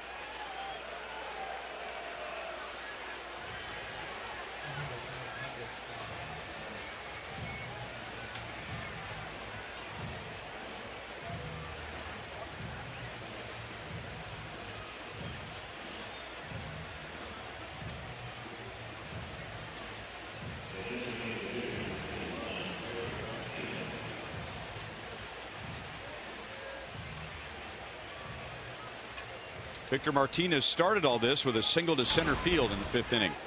2 hits, 2 runs, and an RBI for Victor Martinez, who leads the league in on base percentage. He is also the best hitter as far as batting average on the road.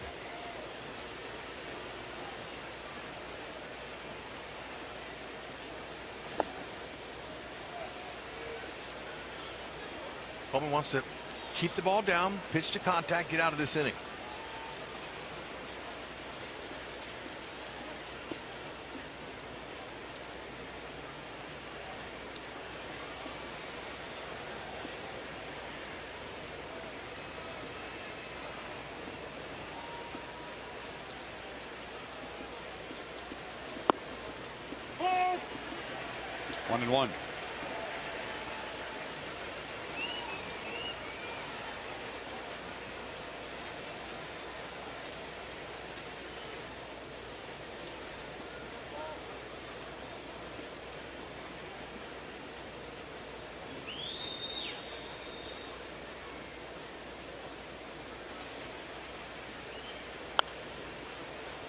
1-2 on Victor Martinez.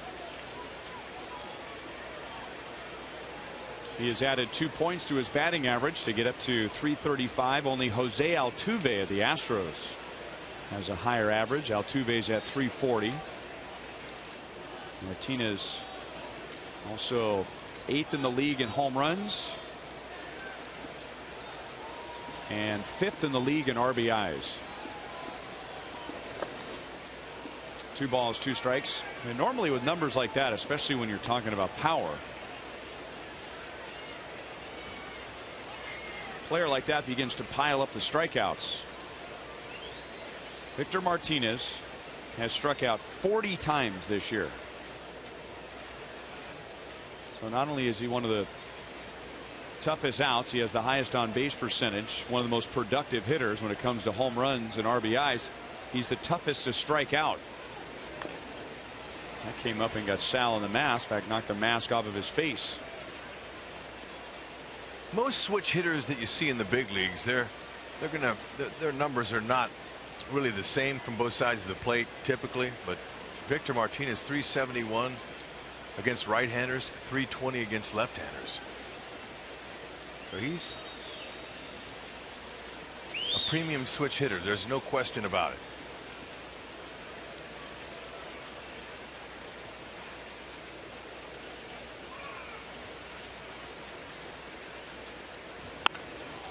Belted to deep right field. Nori gets turned around, but he makes the play. Well, now we're halfway home. 4.5 played, and the Tigers have a 10-0 lead.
Royals baseball is brought to you by Thoroughbred Ford. Check out the huge selection of F-150s at thoroughbredford.com.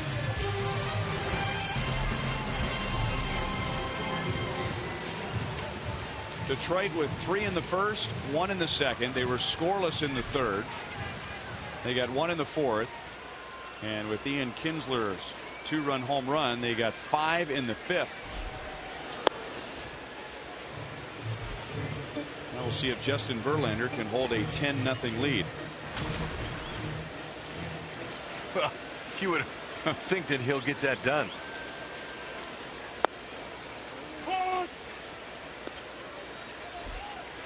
Tongue firmly implanted in cheek. He has only thrown 50 pitches in 4 innings plus 2 batters. The Royals have only had one real scoring opportunity, and it came early. The Royals were down 4-0 when they batted in the bottom of the second. With one out, Perez blooped a single to right, and then Hosmer bounced one in front of the plate that went over Cabrera at first for a double. The Royals had runners at second and third with nobody out. With Verlander got Butler and Infante and did not allow a run. 2-2.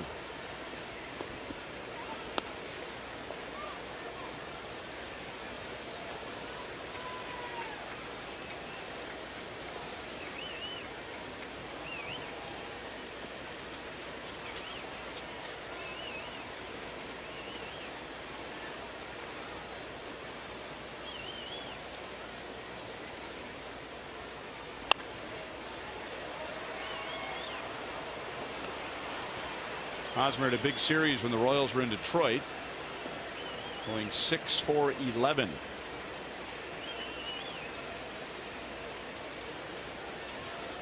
So far it looks like Verlander's using mainly just fastball slider.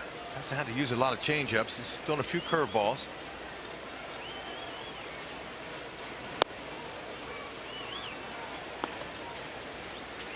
That 3-0 lead in the first inning when Verlander got out there, that was plenty for him to settle in, but now they've really just patted him with a huge cushion here. He can go out and execute, not worry about getting hurt any particular count or time, or that really makes it easy for a pitcher, although sometimes some pitchers will say it's hard to hold a lead like that. But you would think that the Royals could somehow figure a way to get in this game, at least get on the board.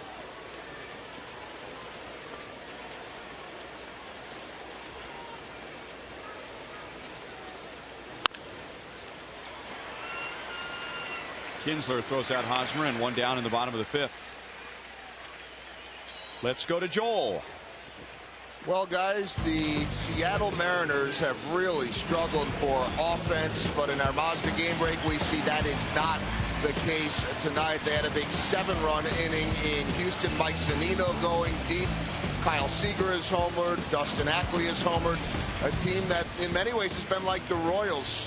Great pitching, struggling for offense, and they looked like they were in trouble again last night, but went scoreless into the ninth until Logan Morrison hit a ninth-inning home run. That was against the Angels JV squad, if you will. Mike Scioscia resting most of his players, and the Angels lost that game, and so Seattle picked up ground last night and trying to do the same again for that second or perhaps first wildcard spot. 0-2 on Butler. Thank you, Joel.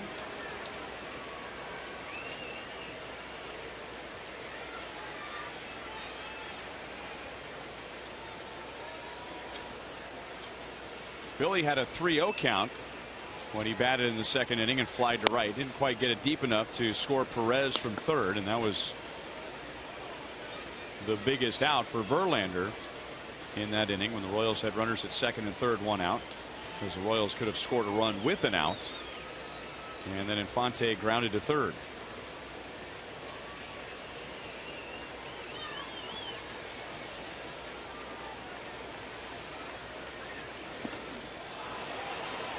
Just the second strikeout for Verlander tonight. 2 down in the bottom of the fifth.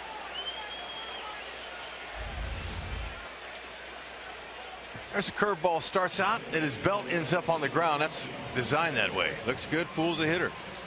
Good downward action.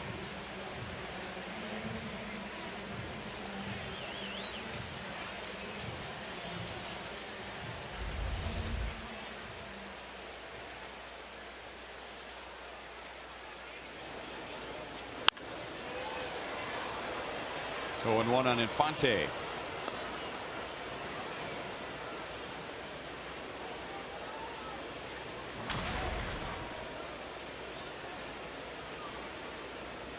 Career high 64 RBIs for Infante, and 12 of those against the Tigers. He has the most RBIs of any Royal against Detroit.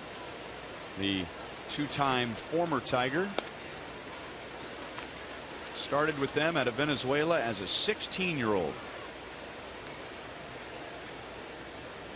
Did that grand slam come against the Tigers? Remember, he's I one. believe that was against the Angels, wasn't it? Yeah, that's he's one of the 3 Royals to have a grand slam. I didn't know all those RBIs. It's a pretty good ball hit there. Long part of the yard. Retired 10 of the last 11.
With the Tigers leading 10-0 to the top of the 6th inning. And we thank Lori for sending in our fan photo of the night. And by using hashtag KC fan photo, you can have yours shown during an upcoming game broadcast brought to you by AT&T. Ed Yost has made spring training like changes here with Carlos Peguero taking over in right field. Gerard Dyson taking over in center field. Nori Aoki goes from right to left. Johnny Giavotella is at second base, so he appears for the first time since being called up. Eric Kratz will give Salvador Perez the rest of the night off. And Liam Hendricks is on the mound. Oh man, I'm gonna tell you what, this is the worst case scenario that Ned could ever have thought up for tonight's game, having all of his regulars out, most of them out by the 6th inning. Can't blame him. Let some of these other guys get a chance to play. We haven't seen it. Gio hasn't played since he's been recalled. Peguero getting an opportunity. Kratz going to get behind the plate. That's good. Let these guys play. And it gets those guys off of their legs with the quick turnaround tomorrow. Hendricks gives up a base hit to JD Martinez, who has 3 more hits tonight against the Royals. And that is 16 for the Tigers.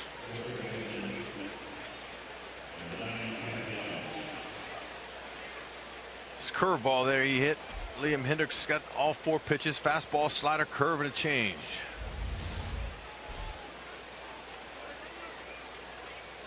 Curveball had stayed up.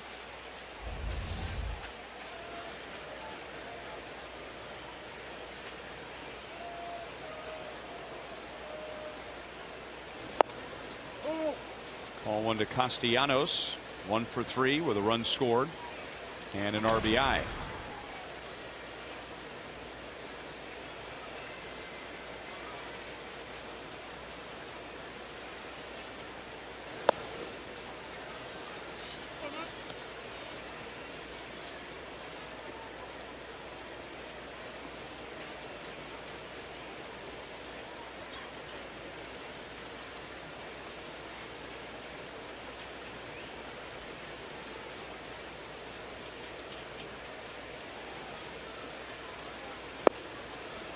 at the knees over the outside. 2-1 on Castellanos.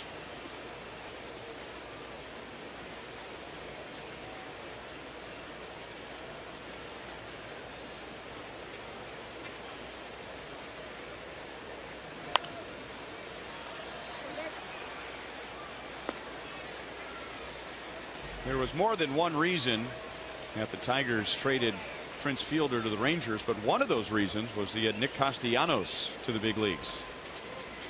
Natural third baseman, and with Fielder at first, Cabrera was playing third and Castellanos had been playing the outfield. Grounds it to the Royals third baseman, and Giavotella, after the feed from Moustakas, turns a double play, and that gives the fans something to cheer about. 2 down.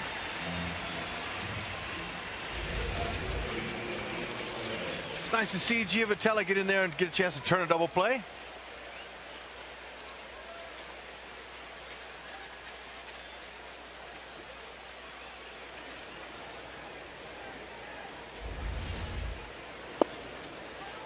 And now 0-1 on Suarez. Eugenio Suarez has 2 hits and 2 RBIs.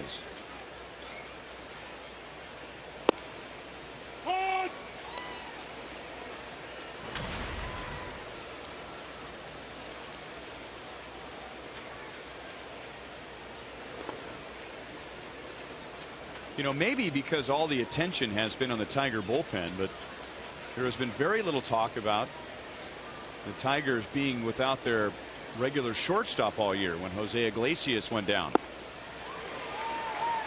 Suarez, Romine, and Alex Gonzalez have filled in. Suarez is out, and Hendricks, even with a leadoff single, has a fast 6th inning.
They have scored in 4 of those 6 innings.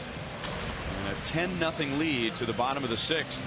Our Sonic Slam inning contestant is Beth Mills from KCMO. If the Royals hit a home run in this inning, Beth wins $6,800. If the Royals hit a grand slam out of the park, Beth wins $25,000 from Sonic and the Kansas City Royals. Mike Moustakas batting 9th, followed by Alcides Escobar and Nori Aoki. Justin Verlander has pitched 5 scoreless innings with only 2 strikeouts, and he's retired 10 of the last 11. Not having the same velocity that he's had in years past, that's hurt him in that category, strikeouts. But he's still, at this stage in his career, he's still going to learn how to pitch and without that velocity. He's got the capabilities. He's been in there 9 years now. And, you know, the Tigers gave him a nice long extension that hasn't even kicked in till next season. So they'll be paying a pitcher that they thought was going to continue to have that type of velocity, but you know, he can still be successful, just has to learn how to locate, and you can't get away with as many pitches over the middle.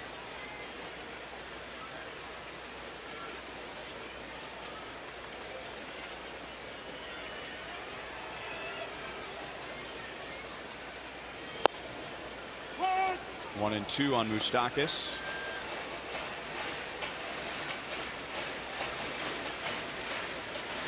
Facing the shift, and the Tigers were the first team to unveil a shift against Moustakas. He grounded to short his first time up, tried to go up the middle.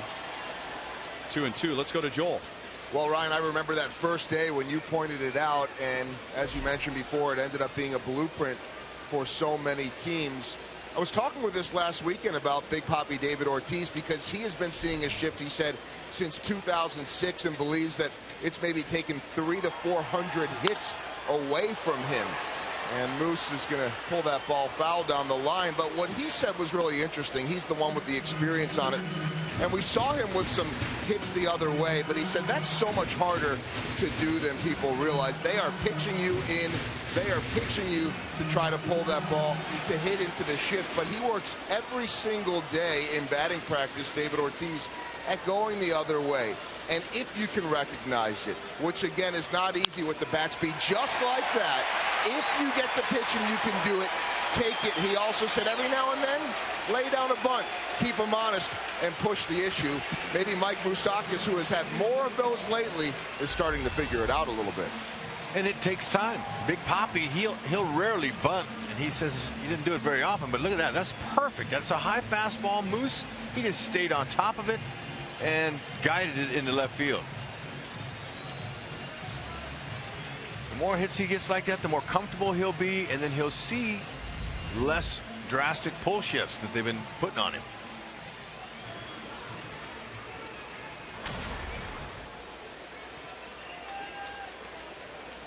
Escobar is grounded to third and grounded to second.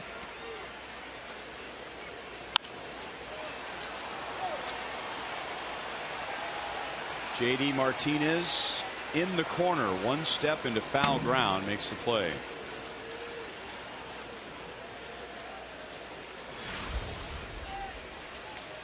The most popular way to follow the Royals' push to the postseason is with MLB.com At Bat, the #1 app for live baseball.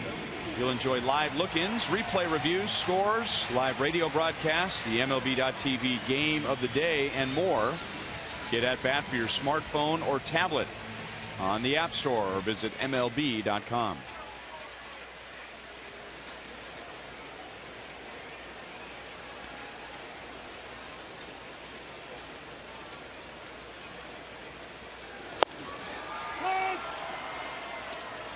Strike two, Aoki. You wonder, with Ed Yost making changes all throughout his lineup, when Brad Ausmus might take an opportunity to get some of his regulars off their feet.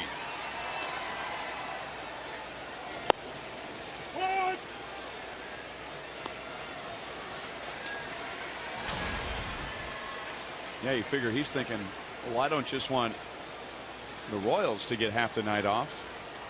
Start resting up for tomorrow's noon game.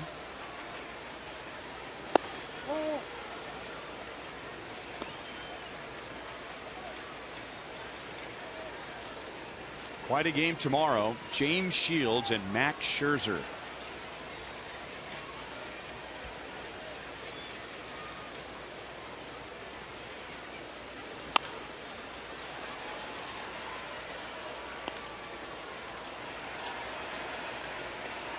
Shields stepped up big for the Royals when we were in Detroit on the last trip. The Royals had lost the first two games of the series, and in the rain, Shields had a scoreless outing. The Royals shut out the Tigers. In fact, Shields started the road trip with a win in New York, and he finished the road trip with a win in Detroit. Base hit left field. Nori Aoki, 2 for 3 tonight. and 13 for his last 16. Starting out, first couple at bats, they were challenging Aoki inside. Now this one's the ball stayed out over the plate. We can show you on that Phantom cam. That's a great shot. We love that picture. Look at that, really good balance. Yes, good straight leg, good balance in that swing, and watch him here. It's coming right to you. Whole key to hitting to the opposite field is just to wait till that ball gets a little bit deeper towards the catcher's glove. Finishing strong is Nori. Gerard Dyson bats for the first time. Trying to snap out of an 0 for 19. Wipe that off the boards before tomorrow's game.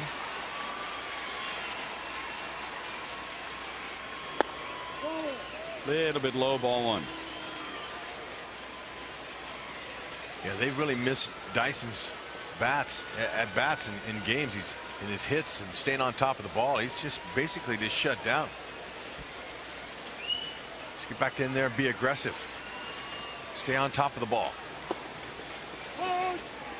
1 ball, 1 strike.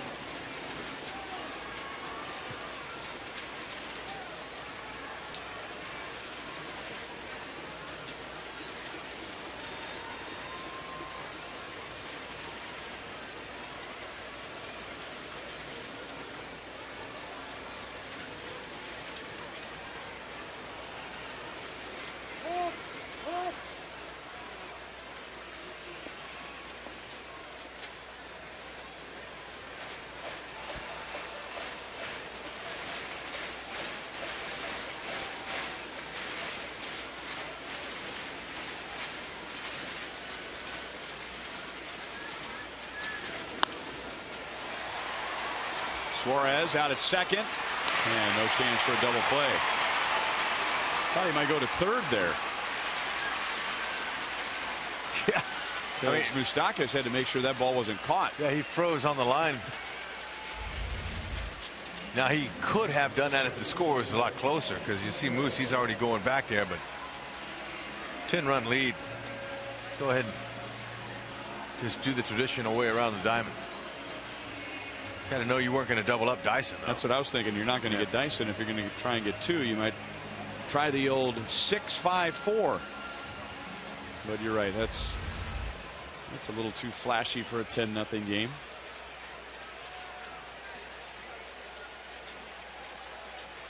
Carlos Peguero.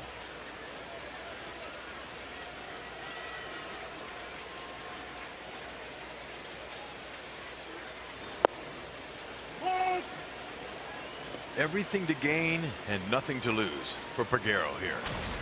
Getting a chance to get in the game, unexpected. It's an all-win situation for him. That's how he's got to look at it. Big power guy, he can hit the ball to power to all fields, left, center, and right. Dyson runs.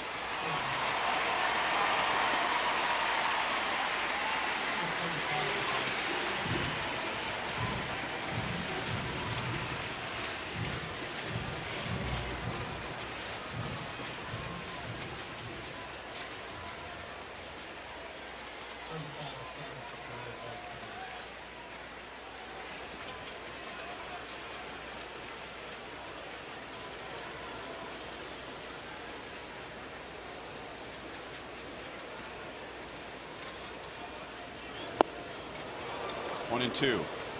Big violent swing, and Peguero was a bright light in the Mariners organization for many years.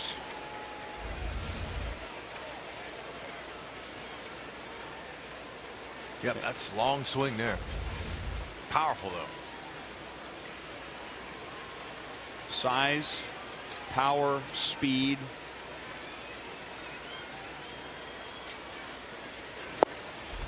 And Verlander strikes him out, and Verlander showing some emotion. That may be in response to Dyson stealing second base. 10 runs down. Can't let off the throttle, but it's borderline.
All Tigers in this one, and still 2 more to play after this. Tickets for Less has been your trusted source for your Royals tickets all season long, and now Tickets for Less has come through again. Ticketsforless.com has great lower level tickets available for the rest of this weekend's huge series versus the Tigers. If you want to sit in the lower level this weekend, then you need to check out Ticketsforless.com and help your Royals get to the playoffs. Jason Nix now is in at shortstop, and Ryan and Rex now outscored at home by the Tigers this year, 61-19. You saw some of that emotion from Verlander to end the last half. Gotta think that is the kind of emotion we'll see from James Shields on the hill tomorrow. Haven't seen a lot of that tonight. You would expect that from James Shields, certainly. Now Verlander, he does a pretty good job of keeping his control, but it might have had something to do with Dyson stealing the base. And stealing the base 10 runs down. You know, sometimes in baseball, when it gets mid to late in the game and it's a blowout, some players take offense to somebody trying to take an extra base. Maybe that was it. Our AT&T U-verse rewind takes us back to Shields' last start in Detroit on September the 10th when the Royals really needed a win. He delivered with 7 scoreless innings. And there were times, because of the rain, Shields was competing with the mound every bit as much as he was competing with the Tigers. And Ned Yost had the great line after the game as McCann has his second hit and his first 2 major league hits. Ned Yost said after the game that he knew when James was frustrated with the mound that was good for the Royals, and that's what makes him such a rare pitcher, and that he can channel his anger positively. I mean, normally when a pitcher gets upset, visibly upset, emotionally upset, it's the beginning of the end. I mean, that's his undoing. You become unraveled. Your focus, you've lost your focus. But for him, it's been around so long, he's able to channel it and get right back and focus on his target and job at hand.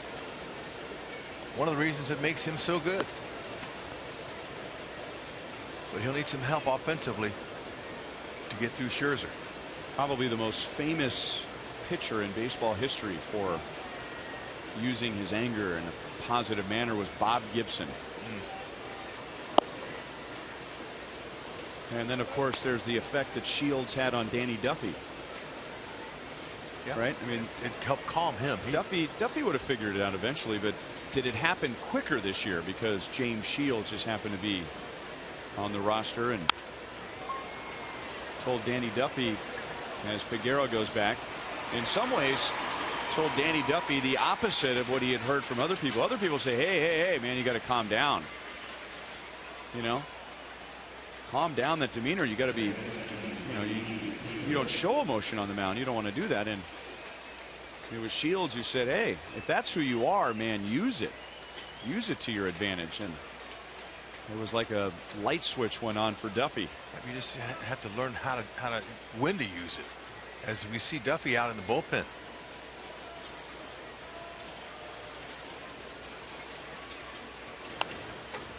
Really jammed Ian Kinsler, who is a triple shy of hitting for the cycle. There you go. There's the next big game James right there. Maybe so.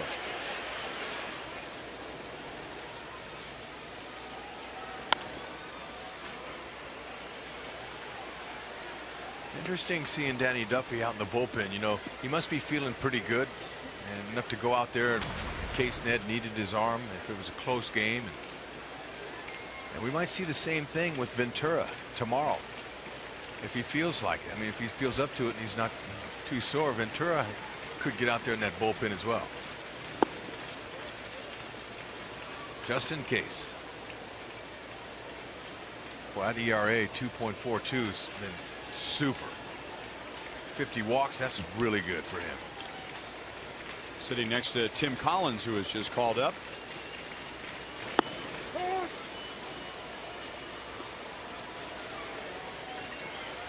So Kinsler down on strikes, 2 down in the 8th inning as Hendricks strikes out his second. The Royals, Fox Sports, and the state of Missouri are teaming up to help you stop smoking. And for more information, call 1-800-QUIT-NOW.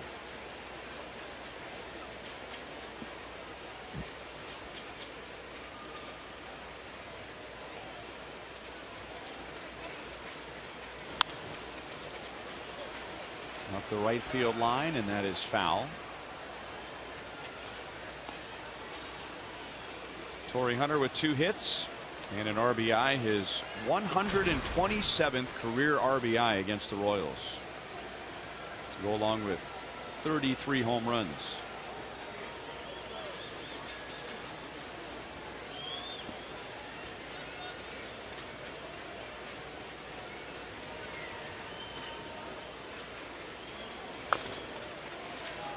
There might be a personal side to that. It's not just coincidence that, first of all, Torrey's had a great career against the Royals. He always seems to play well here. He grew up in Arkansas, but he had 4 uncles at one time that lived in Kansas City. And Torrey would spend his summers here going to Worlds of Fun. And he saw his first major league game here at Kauffman Stadium.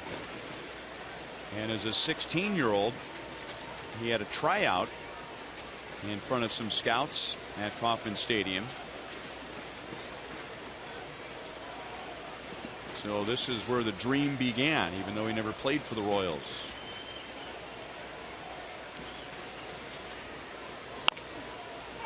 Giavotella charges and throws to first, on the money to end the inning. Hendricks has 2 scoreless innings. Stretch time at Kauffman Stadium. Detroit leads 10-0.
Royals baseball on Fox Sports Kansas City is brought to you by Academy Sports and Outdoors.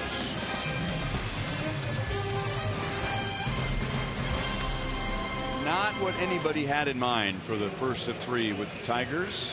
We head to the bottom of the 7th inning. Parents, you can still sign the kids up for Sluggers Blue Crew, the best kids club in Major League Baseball. Members receive a limited edition t-shirt, cap, a free stadium tour, free passes to the outfield experience, and much more. It's valued at over $100. You can now get all of that for just $15. Part of our end of the year sale. Kid's got a nice sign there. He's doesn't look like the Royals are going to win this one, but he's on TV. But a taco? How about that?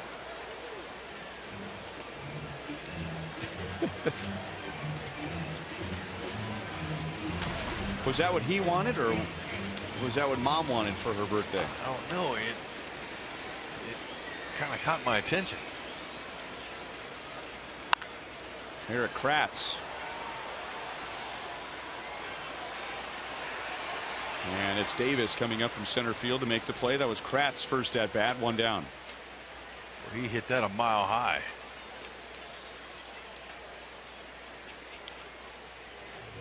Justin Verlander had an ERA of 6 in his previous 6 starts. He doesn't look like that pitcher tonight. It has not been a power performance for Verlander, as he has struck out only 3 in 6 1/3 innings, but no walks, 6 hits, and 5 of those are singles. The only extra base hit was hit by Eric Hosmer in the 2nd inning, and that was a high hopper that went over Cabrera, who was playing in at first base.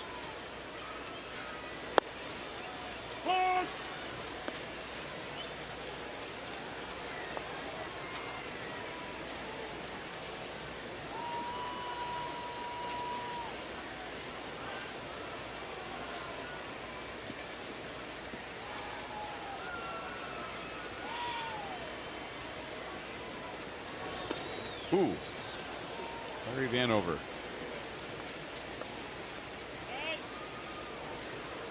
Larry get that one? Yep. It looked like it might have been off a can.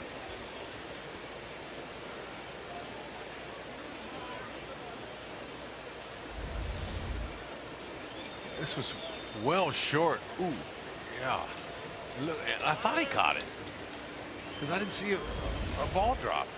So he was able to catch it. Right in the boiler.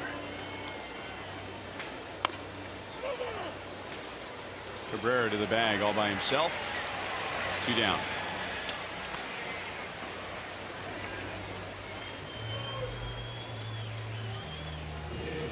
And now Raul Ibanez will get an at bat.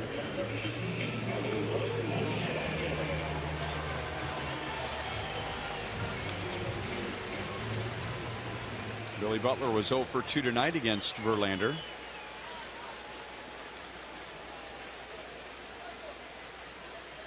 And they will shift on Ibanez.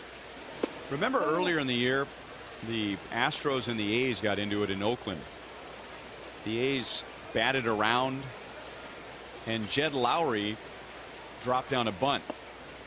Bo Porter, who has since been fired by the Astros, he got into it with Jed Lowry, thinking that that was against some of baseball's unwritten rules. You know, to put down a bunt with a huge lead. But Lowry's response was an interesting one. Then why are you still shifting on me? I mean, if you're going to take away part of the field, aren't you doing the same thing? I mean, if you're supposed to back off after a big lead, well, if you're not going to back off, why should I back off? Oh, that is an interesting response. I didn't see that at the time, but you're right.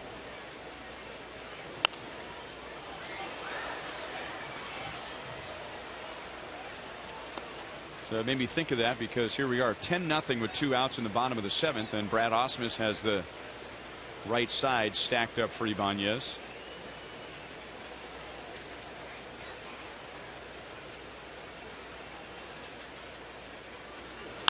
I don't think the unwritten rules are enforced as much as they used to. Times have changed now, and with the offenses the way they are, at least up till this year, pitching has been dominant this year in Major League Baseball. I think the thought was that you hit a 3-run, 4 home run, you know, a couple of homers, you're right back in the game. So it's okay to steal when there's a big lead or bunt. So you just don't see them enforcing it. And how they used to enforce it was they would hit a player. Pitcher would throw at a guy, but we haven't seen a lot of that anymore either.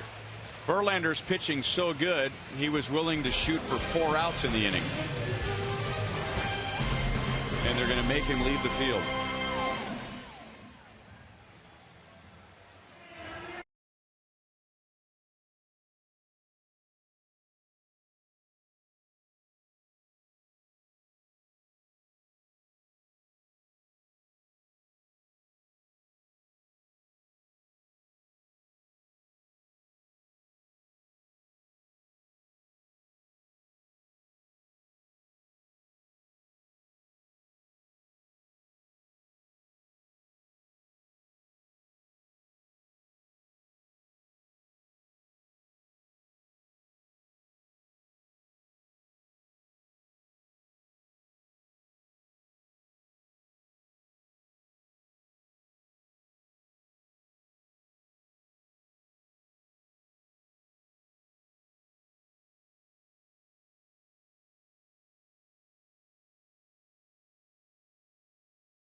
Since being called up, he'll take over in left field in the 8th inning.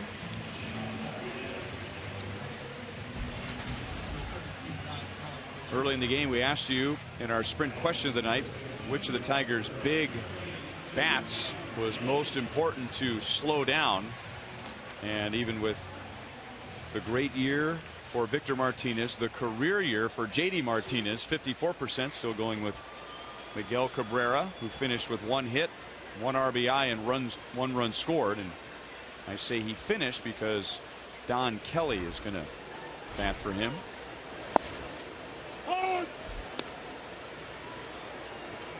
Aaron Crow is the 5th Royals pitcher tonight. Tigers got 5 against Vargas in 3 1/3, 4 against Casey Coleman in 2/3 of an inning, 1 run against Lewis Coleman, who pitched 1 inning, and then Liam Hendricks just completed 2 scoreless innings.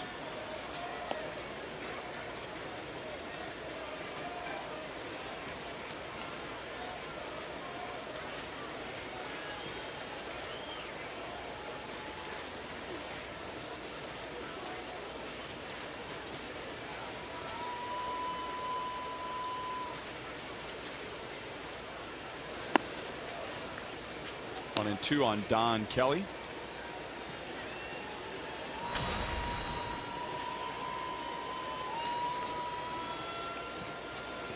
Tough job pinch hitting.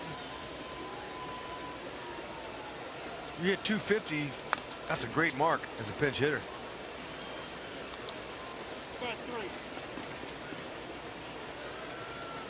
Kelly been getting some action in center field. He was playing center 2 out of those 3 games back in Detroit when the Royals were there.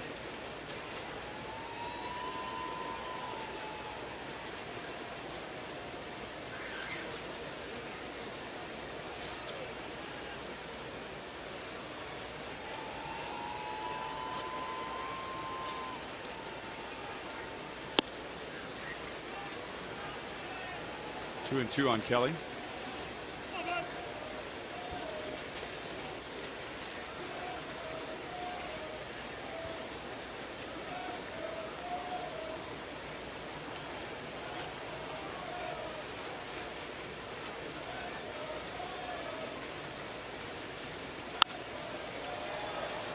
And Lane Adams tested right away and makes a play in left field.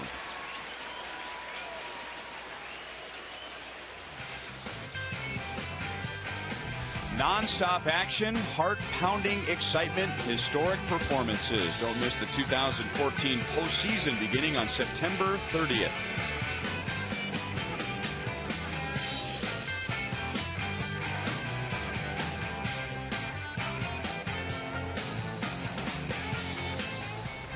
Now Brad Ausmus doing exactly what we were talking about a couple of innings ago, getting some guys off the bench into the game and his regulars off their feet. This is Steven Moya.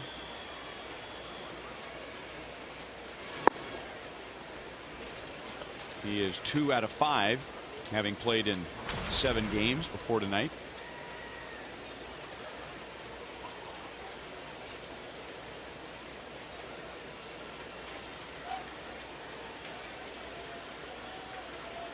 This kid came up from Double-A, where he hit 276.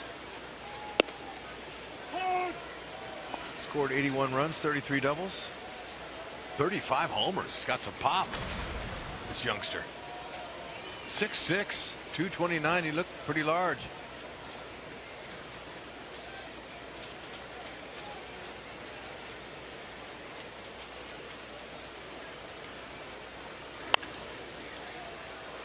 Down 1 ball 2 strikes.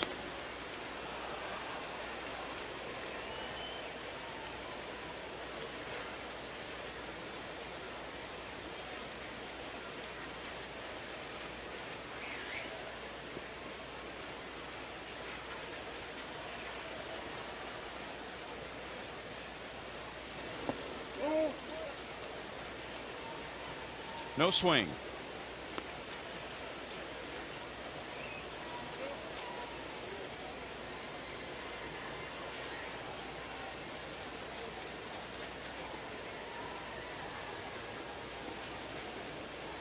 Ezekiel Carrera is waiting on deck. Hit hard to right field, and Peguero backs up to get a long hop. That is the third major league hit for Steven Moya.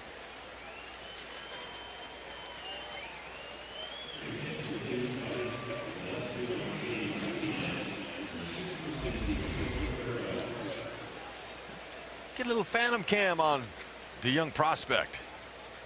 6'6". You get those long arms extended, it'll go with the long legs. No wonder. I mean, this guy had a solid year in Double-A this year.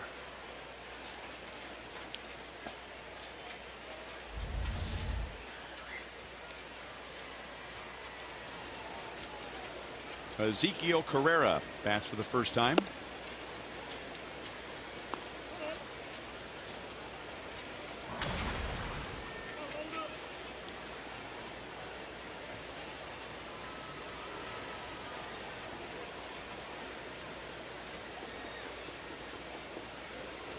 Oh.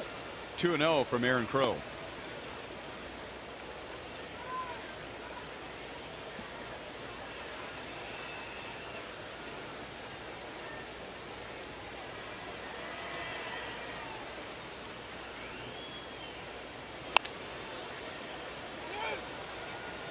Lane Adams again.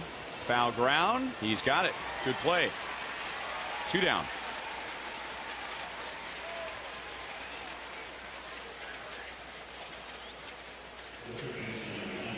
Nice little feature here with the Crown Vision. And you can't let an opportunity pass by as you jog back to your position. Look up. See yourself on one of the largest high definition screens in the world. That's right. But even the veterans do that. It's always fun to watch a replay after you made a good play.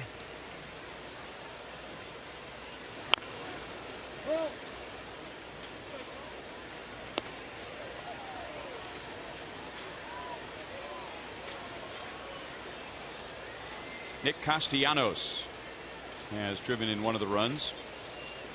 The Tigers have 18 hits.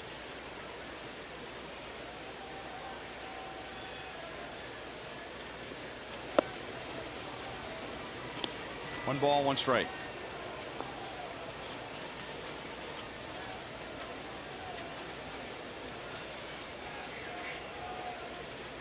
Royals season high for hits allowed is 20.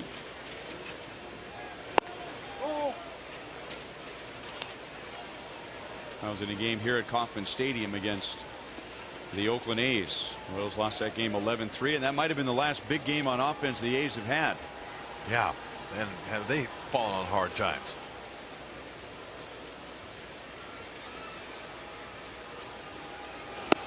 Bob Melvin, though, you know, he's trying to stay positive, saying, hey, look, we still have a chance to make the postseason, and we're going to go out and give it everything we have. That's what you have to do. But when your ship is got a leak and you're bailing water out, man, it's tough.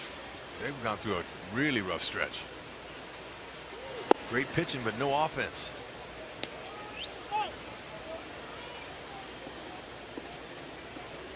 Oakland leads at home over the Phillies 3-1. They're in the bottom of the 4th inning.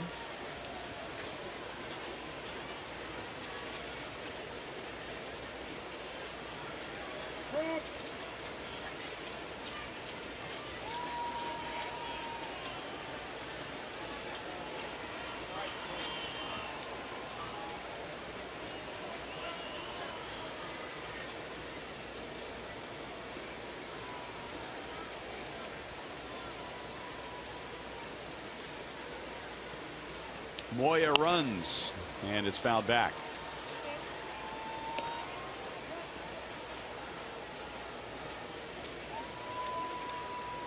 Seattle still up big over Houston, 8-3 in the top of the 8th inning. And entering tonight, Royals had a half-game lead over Oakland for the top spot in the wild card. With Seattle a game back. Center field, that's a base hit. Castellanos has the Tigers' 19th hit, and that sends Moya to third base.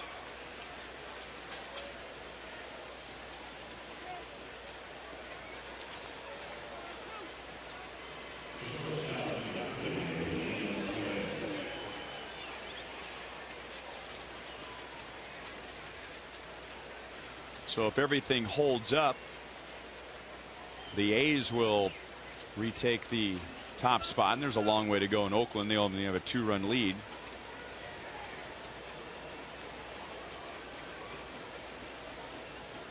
And Seattle just a half game back of the Royals. Eugenio Suarez, 2 hits, 2 RBIs. Growing up in Venezuela, and his favorite player was a very good Tigers player, also a good White Sox player, Maglio Ordonez. And didn't that stance remind you of Maglio, how he would bring the elbows together? Yeah, it does. It's amazing how, you watch a guy over his career and you're a youngster and you're out in the playground, you're going to emulate him. You see it a lot.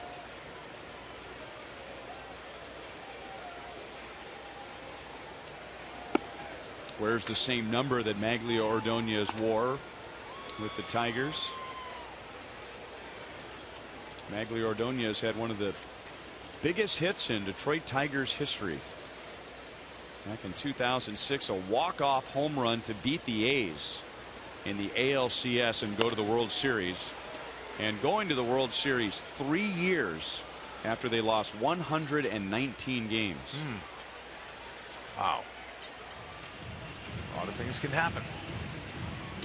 Turn it over, get the right players up there. Anything can. Now this game here, we're gonna have to just wad this one up and throw this away. But in the meantime, as you're a big leaguer out here, you never know if they'll be tomorrow. So these guys are not exactly just laying down. They're outperforming. Crow, he's trying to do all he can to get a strikeout here. Score may be out of hand, but their opportunity is a good one. And that pitch was a good one. Well, the Tigers strand 2, and we go to the bottom of the 8th.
On Fox tomorrow, real good one. Max Scherzer at 16-5, taking on James Shields. 14-7 coverage beginning here on Fox. That'll be Fox 4 locally at 11:30 Central. Justin Kutcher with the call, alongside of Tom Verducci and Ken Rosenthal. That should be a fantastic pitching matchup. Justin Verlander, guys, is back in the game. This is the first time he's gone 7 or more innings with no runs since last September, so a big one for him. And Ryan, I don't know if it's crossed your mind or not. It's extremely wishful thinking as we do see the base hit from Johnny Giavotella as he's going to start off with the double. I keep thinking back to that story that Denny always tells from Milwaukee in the 70s with all those guys going back to the hotel and the team miraculously coming back.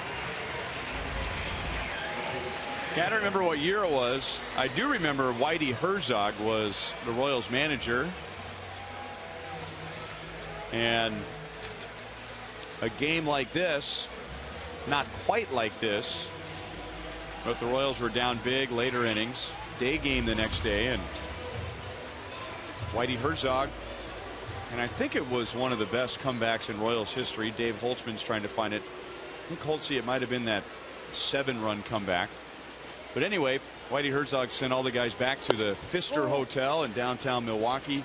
Go back, get some sleep, day game the next day, be ready for tomorrow. Well, they went back. They didn't go to bed. They were hanging out in the hotel bar, and this was a time when not every game was on television like it is now, and they're just hanging out, and here comes the bus rolling in, and there are the guys, the regulars in the bar, cheering on the reserve players that got some playing time, only to find out that they came back and won. They had no idea they had won.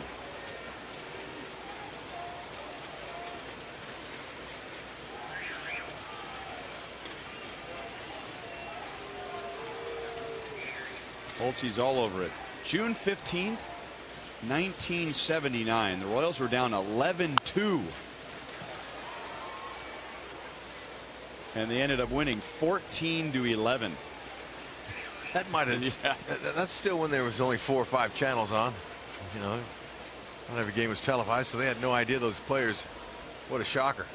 How about Giavotella? Makes him 4 for 10 in his career off Verlander. That nice little double he hit. That way, check in, Gio. Excellent changeup. Haven't seen a lot of those from Verlander tonight. 2-2 on Moustakas.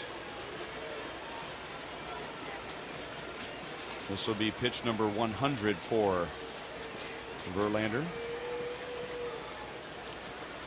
So Giavotella got called up on September 1st, and it's the 19th, and he hadn't gotten an at-bat in live competition.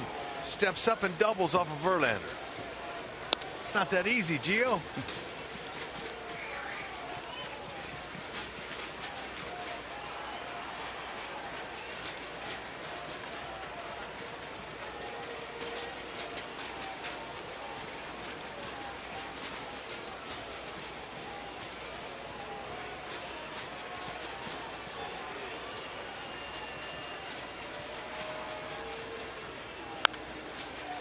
Over Rusty Kuhn's head.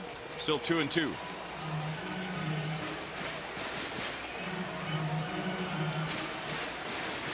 That away, Rusty.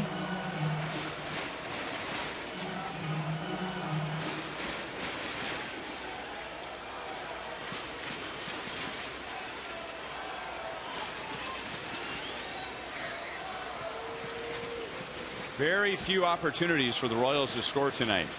And they've only left 4 on base in the first 7 innings. 3-2. Verlander hasn't walked the Royals hitter.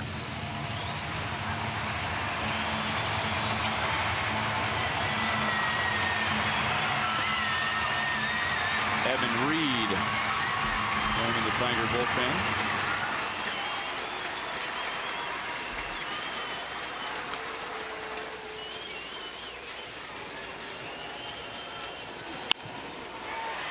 Out to left field. Carrera makes the play. Giavotella tags and goes to third.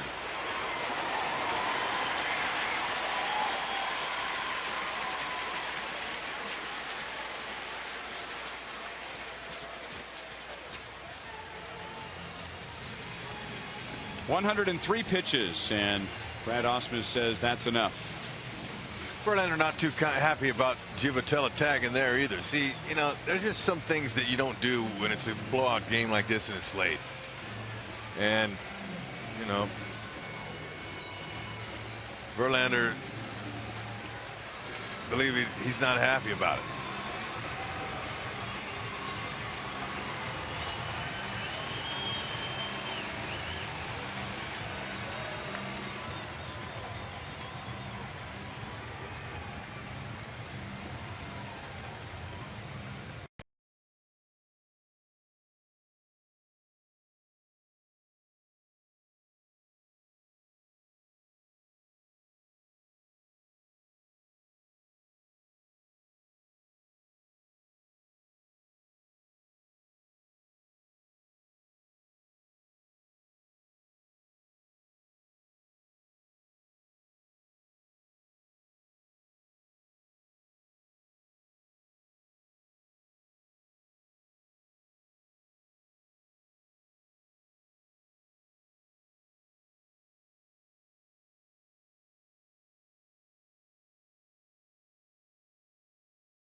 Verlander getting pulled out. Giovitella standing there. Little eye contact was made. I think Verlander just, saying, look, there's no need to tag and try to advance 10-0 game. But, Giovitella hadn't played in a while. He's excited to get out there, but that did bother Verlander some.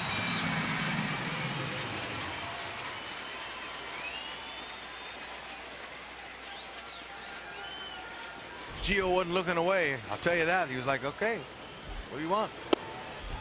Playing the game. Evan Reed with Giovitella at third and 1 down. And if Reed can strand Giovitella at third, it would be Justin Verlander's first start of the year without allowing a run. He's had one start where he allowed no earned runs, but 3 other runs scored. 0-2 on Jason Nix.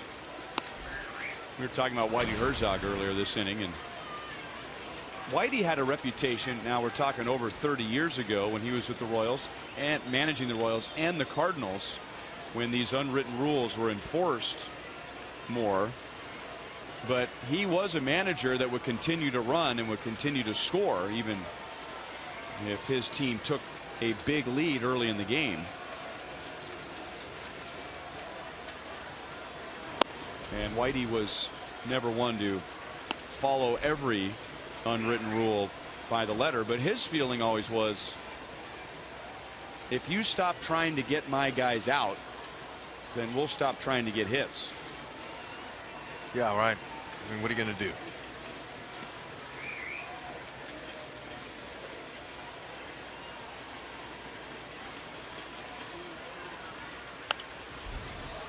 Had a play, still 1-2 on Nix.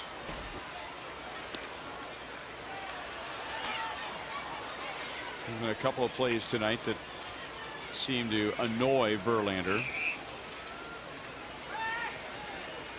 The other one was Dyson stealing second base back in the bottom of the 6th inning in a 10-0 game. And Verlander, after that, struck out Peguero and celebrated on the mound.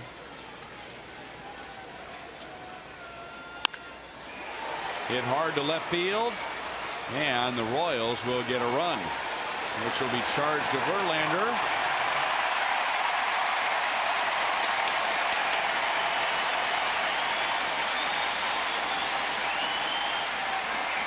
So he still hasn't had a scoreless start this year. Well, and had Gio not tagged and went to third base, they wouldn't have scored there. Oh well.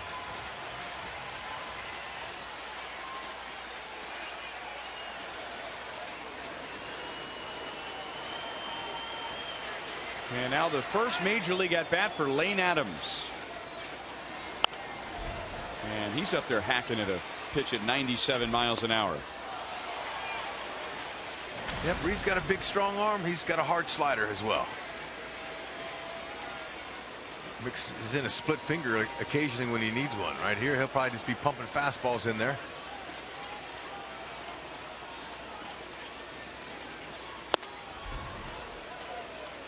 Oh, and 2.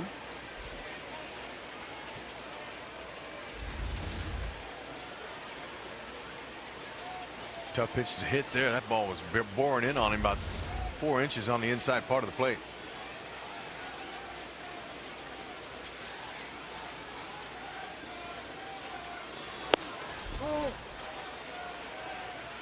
One ball, 2 strikes.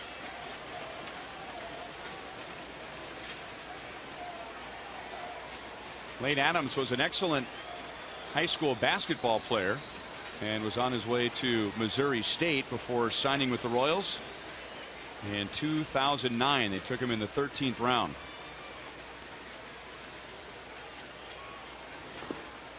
Lane is from Red Oak, Oklahoma, which is about 350 miles south of Kansas City. It is southwest of Fort Smith, Oklahoma. And Lane finished his high school career 5th all-time in scoring in Oklahoma history. Wow. He's an athlete. And then watching him, Ryan, in this at bat, how he's breathing heavy. He almost wanted to break out into a smile. It's like he's saying, all right, I'm here. He's pinching himself. And he works a full count.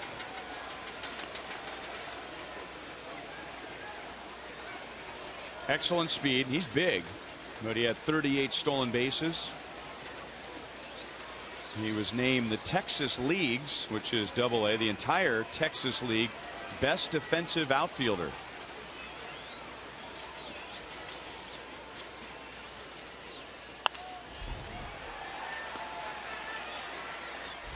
He's staying alive, hanging in there, getting a few hacks.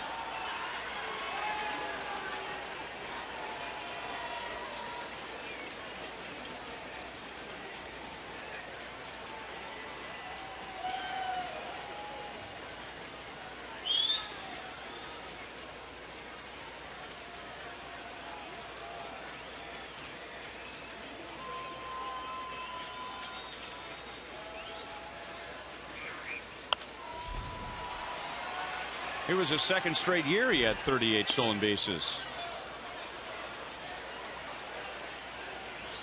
In 2013 it was for Wilmington in Northwest Arkansas, and he didn't just steal bases, as he was named the minor league hitter of the year in 2013, the George Brett Award winner. Lane Adams, first major league at bat. Time for a hit. Very high in the air, and if it comes down, Carrera is there, and he makes a play. And Adams had crossed second base when that catch was made.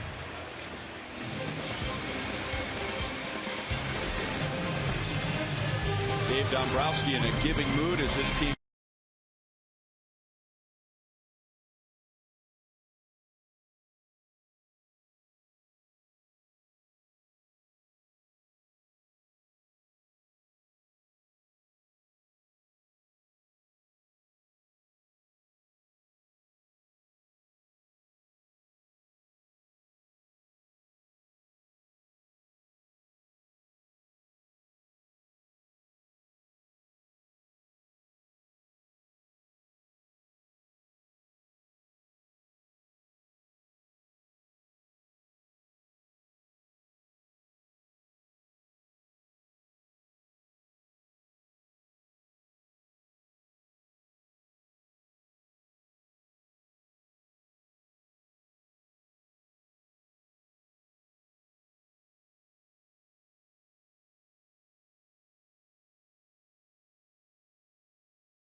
hit this 2-run home run that gave the Tigers a 5-run fifth inning and a 10-0 lead. Yep, you can see him talking to it on the way out of the batter's box, and it listened. And now Terrence Gore plays the field for the first time. And Tim Collins, just up from AAA, takes them out. His 19th appearance at this level. He was with AAA Omaha when they won the national championship, beating Pawtucket. So he and Brian Polberger here.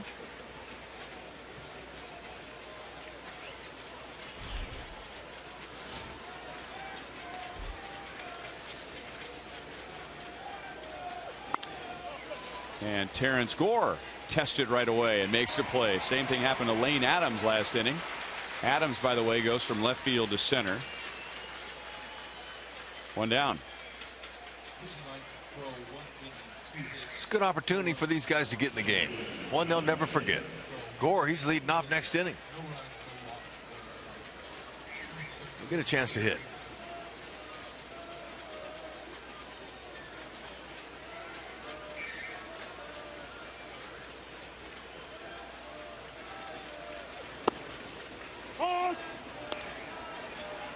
It's good to see Tim Collins back. Fastball, overhand curve. Got a changeup he'll use. It's a straight change.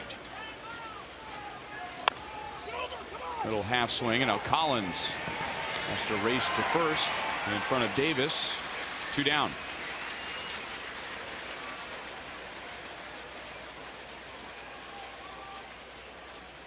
Tonight's copyrighted telecast is presented by authority of the Kansas City Royals. They may not be reproduced or retransmitted in any form, and the accounts and descriptions of this game may not be disseminated without the express written consent of the Kansas City Royals Baseball Corporation. Ball 1 to Andrew Romine, who came on defensively in the 8th inning.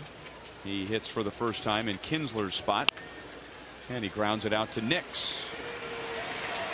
Tim Collins is back. 3 up, 3 down. Royals coming up in the bottom of the 9th.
Game 1 of 3, and the Tigers with a 10-1 lead. They had a 10-0 lead at the end of 5. Coming up after the game, Boulevard Royals Live with Joel and Monty. A lot of talk about Tigers offense and setting up game 2 tomorrow with James Shields and Max Scherzer. Here's Blaine Hardy and Terrence Gore getting his first major league at bat.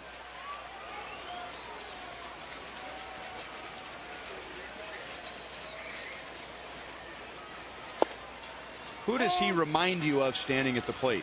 Gore? Yeah. Sean Figgins. Exactly who I was thinking.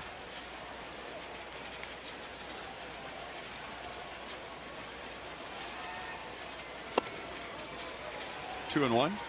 And Figgins, I don't know if he was as fast as Gore is, but he was very speedy.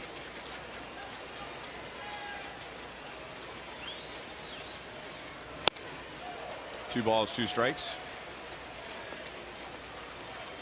Gore appearing in the field for the first time last half inning and handled a fly ball. Prior to that, had appeared in 4 games as a pinch runner and scored 2 runs, including one of the most exciting plays of the year.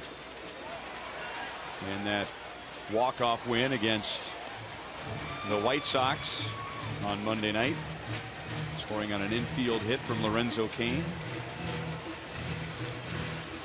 Hardy's a lefty, got all 4 pitches, 86-90 with his fastball.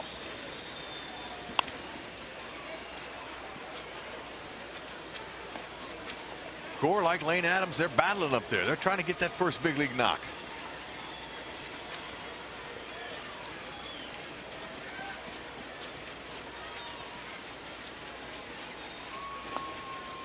Still 2-2.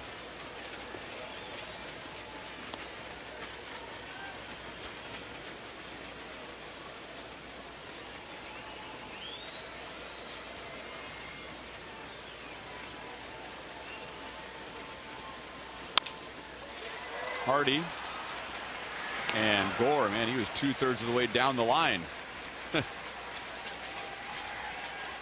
One down.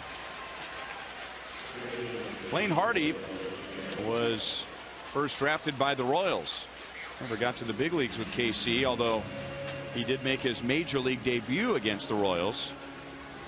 Royals 22nd round pick in 2008 out of Lewis Clark State in Idaho. And made his big league debut against KC in June at Comerica Park.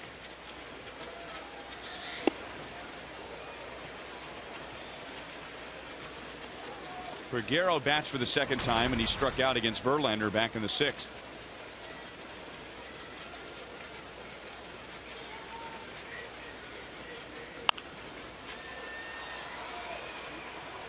Blaine Hardy pitched mostly out of the bullpen when he was in the Royals farm system, and that was 2008 through 2012.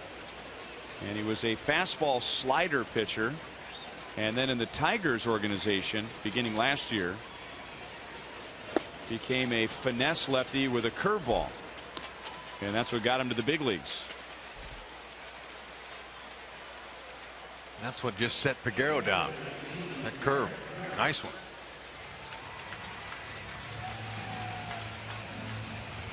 It's interesting, you know, how guys evolve, and you can continue to improve your game, and you can change and you can become different if your mind lets you do it. That's a nice curveball there. Got to be willing to give.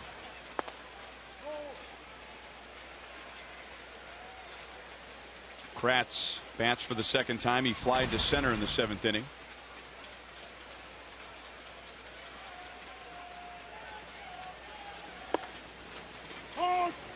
One and one.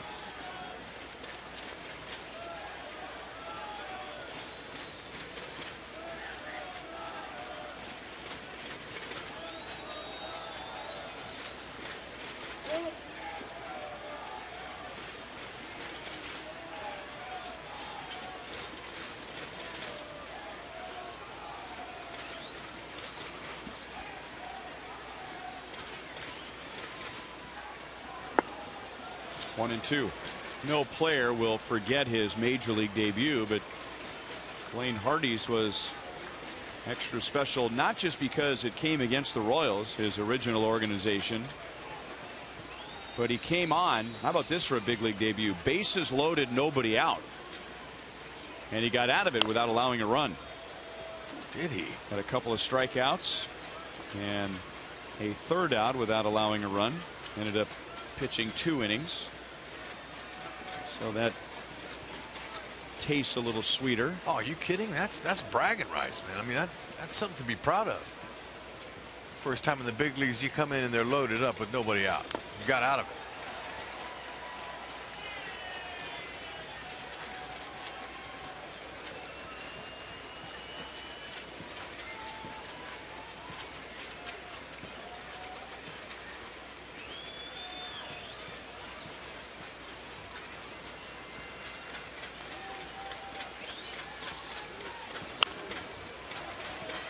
Still 1 and 2.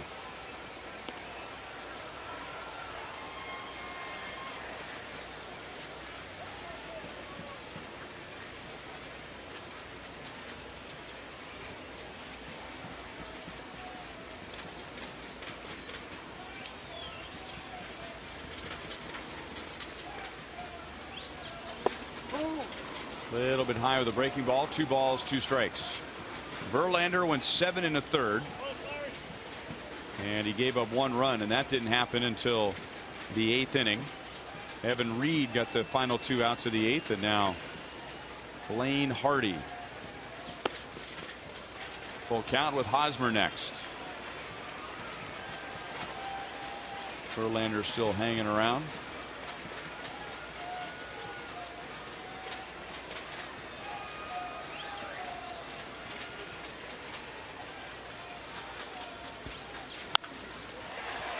Out into left field. Carrera is there, and that is game 1. Brad Ausmus's Tigers are now 12-5 against the Royals, and they have won 7 of 8 here at Kauffman Stadium. It wasn't the old-fashioned Justin Verlander with big strikeouts, but the line looks familiar. 1 run in 7 1/3 innings to win his 14th of the year. And the Tigers, they scored 3 runs in the first inning, and they scored 10 in the first 5 innings, and they cruise to take game 1. Yep. Ausmus had his guys ready. They jumped all over Vargas early. Got 3 in the first, another one in the second, 4-0, and the Royals could not catch up. They just didn't have any help. You know, Alex Gordon missed a ball. Fonte missed a double play throw. I mean, they didn't look good at all. Tomorrow's another day, and hopefully they bring their A game. And we'll set that one up for you when we come back.